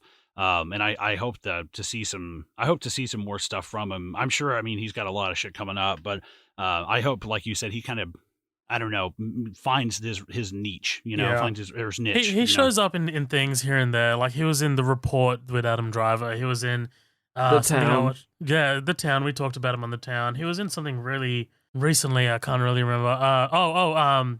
Richard Jewell. He was in that as well as one of the cops. I don't know. Like he's like super funny as well. Like he's got a really really good sense of humor. Like I'd recommend checking out Bridesmaids if you haven't seen it. He's got a great like kind of like scene stealing sequence in that. Yeah, I don't know. I just really think that Hollywood he hasn't really come into his own yet. Maybe he doesn't want to. Maybe Hollywood hasn't figured it out. But yeah, disappointed about that. So kind of. Yeah, fair enough. Well, and this whole scene, like I enjoy this. I like the cat and mouse and stuff. I fucking hate it when he jumps over the police car as it comes at him at like 40 miles an hour. It's like, dude, come on. Okay, this is I've swallowed some shit, but this is some big shit to swallow now. I was like, I don't know how I feel about this, Parkour. Right, yeah, that's all I thought about. And I was like, okay, this feels very Scott Pilgrim to me. Like that's what that whole thing feels like.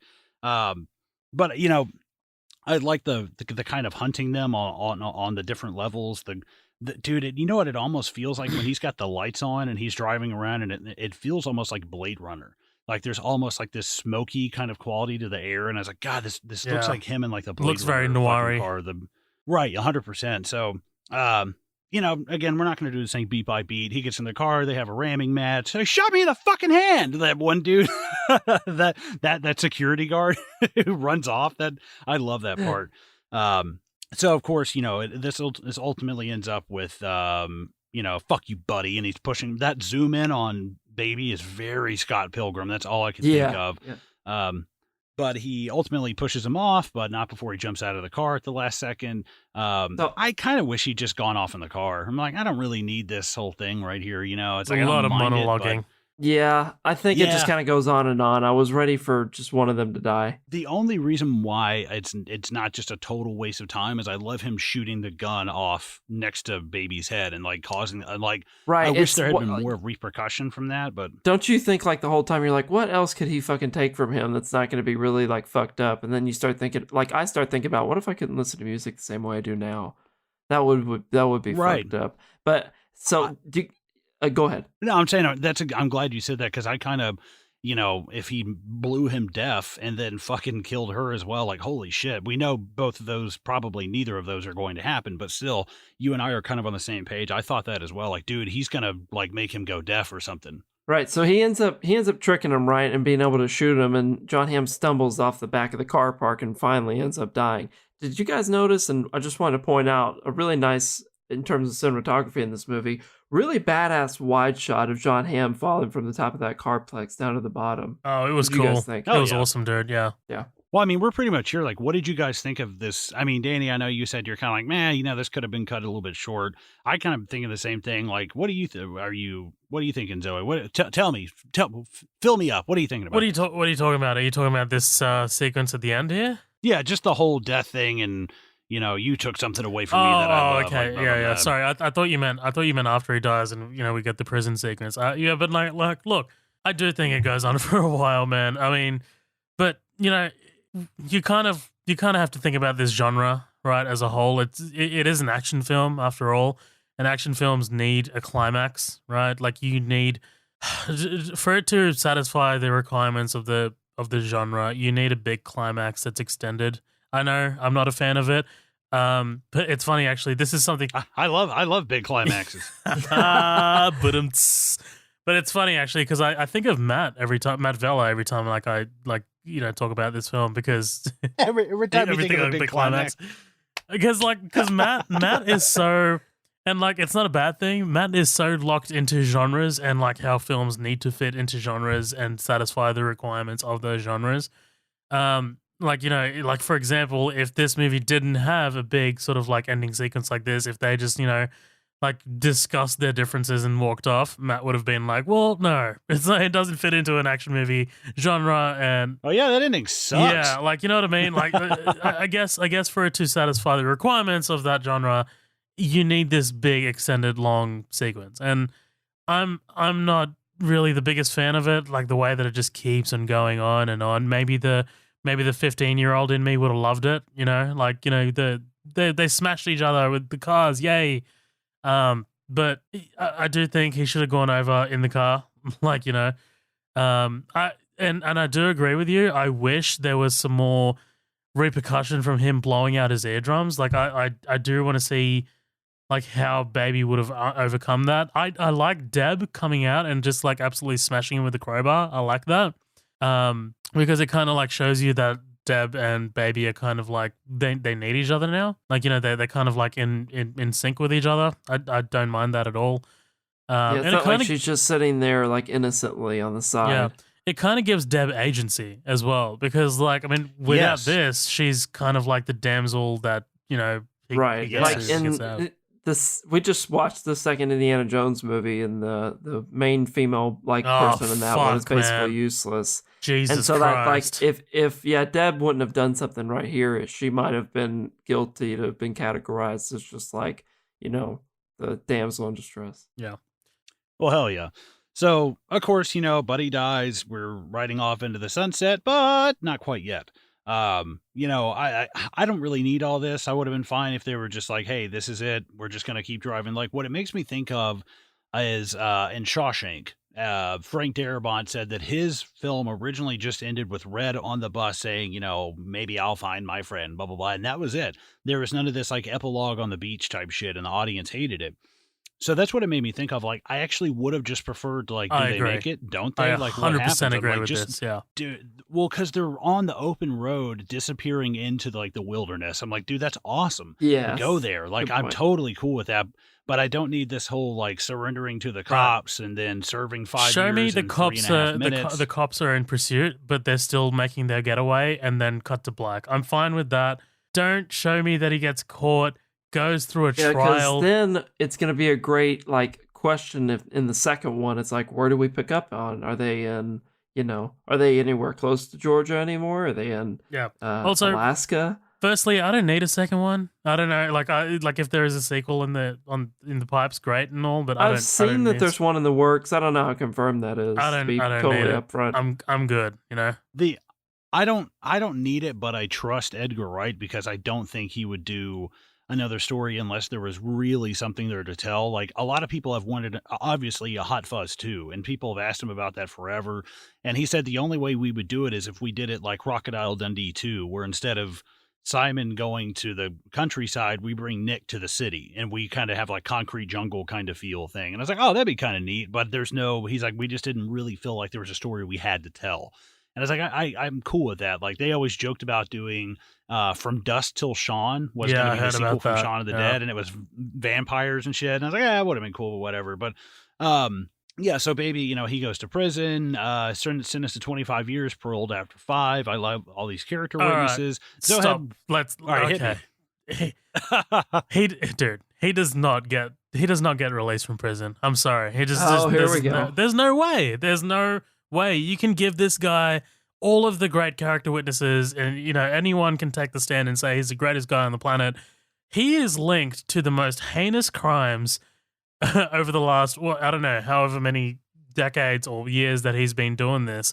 Let's start from the bottom. He, like, Doc's told us that he robbed cars, like he stole cars, like from, before, I guess, before he was born. I don't know, whatever. But not only that, man, like, he's implicated in bank robberies, he's implicated in murders, right? And he's implicated in aiding and abetting. There's so much here. I like that he gets 25 because that's pretty high, but there's just no way he gets parole. Like, there's no way he gets parole. There's no way he gets 25. He gets life. I'm sorry. There's no way. Well, what I think worked for this scene, and I mean, far be it from me, obviously Edgar Wright's a much more talented writer than I am, but what I really would have loved is if they bring out the tape recorder and they play him being like, unless you come and do this job, I'm going to kill you and your girlfriend, or blah, blah, blah. Like, dude, we have physical evidence showing that this person threatened him and said if he went to the cops and did this or that he was going to kill him or whatever. So, like, I think if there's physical evidence backing it up, rather than just like, it's not going to absolve him of everything. He's going to get some time. And I think if you're able to bring in, like, again, that, and I know that's kind of cheesy, that is kind of like just Deus Ex Machina as fuck. Like, hey, let's bring in a plot device which technically has been set up before. And I think if there was at least some kind of tape recording of them being like, hey, they threatened him, they threatened his family members. I like that a lot better. Obviously. Yeah. Right. Well, now we have a reason for why he never went to the cops, and it shows a little bit more leniency. Plus, the juvie record thing, like, once you hit 18, I mean, you're juvenile. It's still, they're still going to bring it up, but I mean, it's all kind of like expunged and shit. I think if you could show, you have the character witnesses, you have some kind of physical evidence, like this guy records everything. So I mean, ultimately, that's kind of where I am at. I don't like seeing 5 years go by in 180 seconds. Yeah. It's like, dude, this is what we're talking about. The movie having its cake, right? Right. Well, and even like, show me something when he gets out of that prison. Show me her hair being cut short. Show me something where, I mean, maybe he grows out of. Show me something that 5 years has passed, because it looks like this guy just walked into a fucking Hallmark movie out of prison. Like, I don't understand. Like, show me something about the passage of time. But what were you saying, Zoheb, about, like, is this? Don't give me this like it's in his head the whole time type shit. Is that what you're talking about? I'm not saying that. I think I mean, there's actually been, since this movie came out, it's pretty popular. There's a discussion as to whether the final scene of him walking out of the prison and her waiting for him is real. And it's actually funny because Edgar Wright commented on this. I'll actually read Edgar Wright's kind of like little take on it. Ooh. He says, I mean, like every director is probably going to say this, I think the end scene is up for interpretation, and I sort of learned quickly through the test screening process that I should let people interpret it how they want. I think it's an important ending with movies where you don't have to state your actual intention because nobody's response to it is wrong. I think that's a good thing to do. You don't want to have anyone say, no, you're wrong, you read that wrong. It's better if you have two different interpretations. I think, like, the reason why everyone thinks, well, not everyone, but a lot of people think that this final scene or sequence is kind of like, without for lack of a better term, in his head, is the aging. Like, they haven't aged, right? They, like you said, they don't look physically different. Like, it's just kind of like Right. this process that he's developed in his mind that is helping him get through the prison system. Because don't forget, we also got this same exact shot of her outside waiting for him, like leaning up against the car, but in black and white. Whereas here it's in color, and it's kind of like, like it's a little interpretive. That's all I'm saying. Is it real? Sure. Is No. the Yeah. question. Right. No. I can understand. I mean, it's interesting. It's kind of like the spinning top. It's like, is it or isn't it? Yeah. But Danny, what did you think of this ending? I didn't think that it was interpretative, only because in the beginning when he was, or in the middle of the movie when he was imagining the same exact thing happened and it stayed black and white. In the end, here when it came to color, it was almost like he had been thinking about that moment while it was actually finally coming to fruition. And it was like his memory was being replaced with what the reality of it finally coming true. I never thought about it being left open to interpretation. But I think if I'm going to think of any part of this film wanting to be left open to interpretation, I'd love the idea you guys have of them at the end of this heist just leaving and not getting caught in the first place. That's that's why I like to daydream about it if you are going to think about this movie afterwards. Well, I mean, just how perfect everything looks, like with the rainbow as well. I've actually got a quote about the rainbow too, because there's meaning behind that. So Edgar Wright says, "Do you understand what the rainbow in the last scene means?"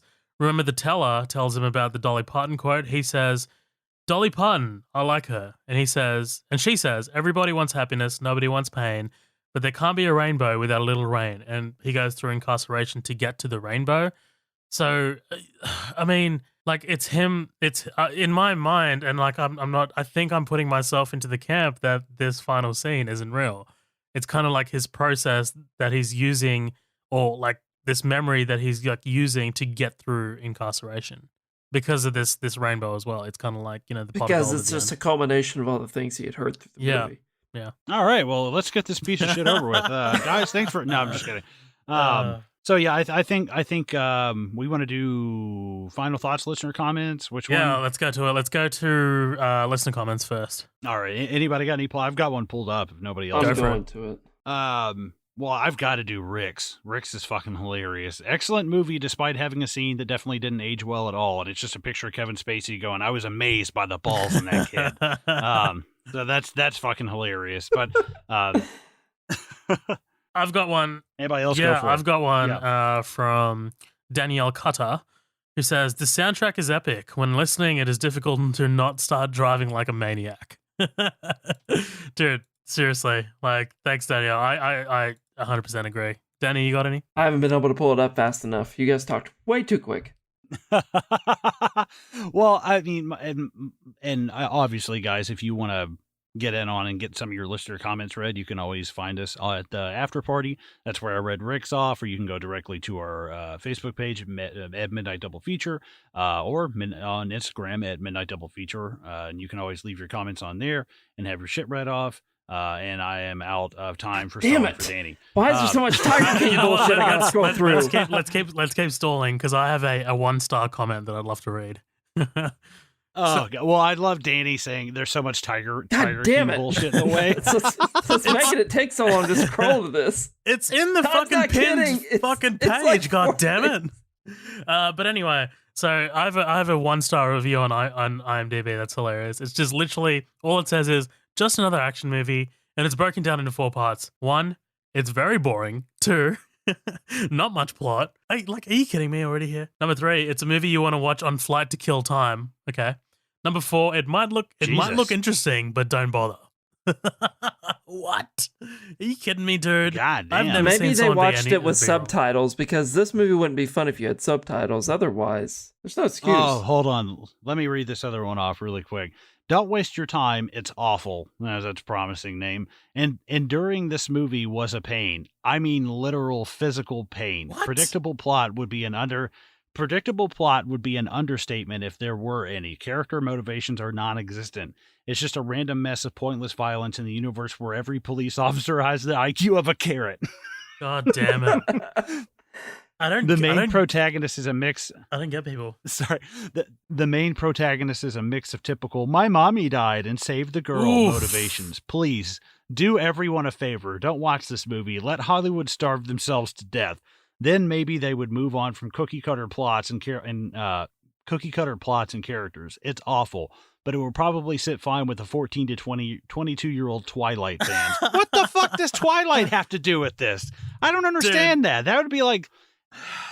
This person's It'd be like watching... go, Colin. No, I was going to say, it'd be like watching Goodfellas and be like, yeah, let the people who enjoy fucking Mr. Rogers' Neighborhood sit on that. Like, what the fuck does that have to do with the price of eggs in China? It doesn't make any fucking sense. I'm telling you why. It's because of it's because of El Gore. Like, I mean, like, he's just, I think that's where they're bringing it from. Like, it's just like, oh, he's a teen heartthrob, so why not? Nah, fuck you. Danny, you got a comment? I looked through all of them, and there wasn't any to even bring up, so no. God damn it. You know what? Okay. I'm not bringing him back. I'm not bringing him back. I'm so sorry, Danny. I'm closing the cage. Well, it was nice breathing the fresh air when you guys let me out. Well, wrapping with some final thoughts, I'll go ahead and jump in here. I mean, I've pretty much said everything. that I think, without being redundant or repetitive, I think it's a great movie. It's not my favorite Edgar Wright movie. I think it's, for his first step in a different direction from what he's doing, this could have been a lot worse. It couldn't have really been that much better.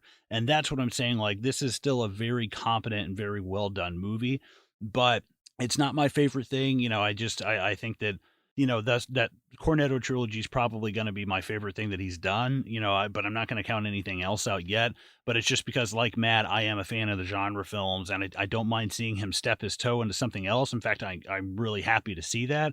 But as far as like a first venture out into a straight action heist movie, it's a damn good flick. Yeah. I'll go next. I think the Cornetto trilogy is fine, but and this is my type of pace of Edgar Wright movie. I'm the type of person that whenever I hear soundtracks when I'm walking around doing shit during the day, if my imagination gets loose, I'll start imagining certain like scenes it would be fun to choreograph, or just like something with it, just something that goes in the back of your brain. So to see an entire movie that revolves around heists, which I love, and they kind of have like that poppy flavor that Edgar Wright has, like, and a really badass cast and a really great soundtrack, all in that, is what made me really, really like this. So it's definitely my favorite Edgar Wright movie. It's my pace of movie. It's just the type of thing I'm usually doing in the back of my head. So loved it. Yeah, it's got some problems, but it's supposed to be kind of a little bit more enjoyable movie than it is, I guess, supposed to be trying to get it like perfectly down to make perfect sense. And I'm okay with suspending my disbelief for those type of moments. Nice. What's yours, Zohab? Yeah, look, I think I agree more with Colin. Like, this is, I'm more of a fan of the Cornetto trilogy as well. Less so, this The World's End. But I mean, I'm not taking anything away from this movie. This movie is a blast to watch in the moment. I don't think about it afterwards. I actually somewhat, if I'm putting together a list of best action films or best, getaway films or best heist films, this is not going to show up. But again, at the same time, as I'm watching this movie, it's going to take a lot for me to be distracted. Like, I'm 100% in this flick as I'm watching it, loving the performance, loving the cinematography, loving the editing, loving the music choices. Yeah, this is a good time. This is a good time at the movies. This is a good time just watching it. And honestly, I had a great time covering this movie. So thanks, guys. Yeah, thanks for overpicked it. Hell yeah. So, and real quick, the director of photography, by the way, this guy did fucking Matrix Reloaded, Matrix Revolution, Spider-Man 2, Team America, damn, prolific. Police. Yeah, Scott Pilgrim. He did Clueless, Army of Darkness, Darkman. He did Chasing Mavericks, Men in Black 3, The World's End, The Jungle Book, Baby Driver, Alita Battle Angel, Charlie's Angels. Like this, yeah. This guy's name is Bill Pope, and he's done a lot of shit. He's from Bowling Green, Kentucky. Hey, WKU. Right. I just want to throw that out there. But guys, thank you very, very much for listening. Obviously, this has been a very fun episode, a very long episode, but hey, that's the way we fucking do them here. You only get them every 2 weeks, or at least the features do. No one cares about upcoming attractions. No, I'm just kidding. Sorry, Matt. If you if you want to listen to our other episodes, our missing horseman here is Matt Vella. He's kind of the king of the upcoming attractions episode. Him and Zoheb kind of they split the bed on that one, and they cover everything on our off weeks, from the feature presentations where we talk about news and stuff that's going on. Obviously, there's a lot of stuff going on in the media industry right now, and we try to stay on the positive side of things. We hope you guys enjoyed this. We hope it finds its way well into your ears. Please stop by, rate and review us on iTunes. Give us 5 stars. We're still doing the I guess promotional little contest thing right now. Get us in a review.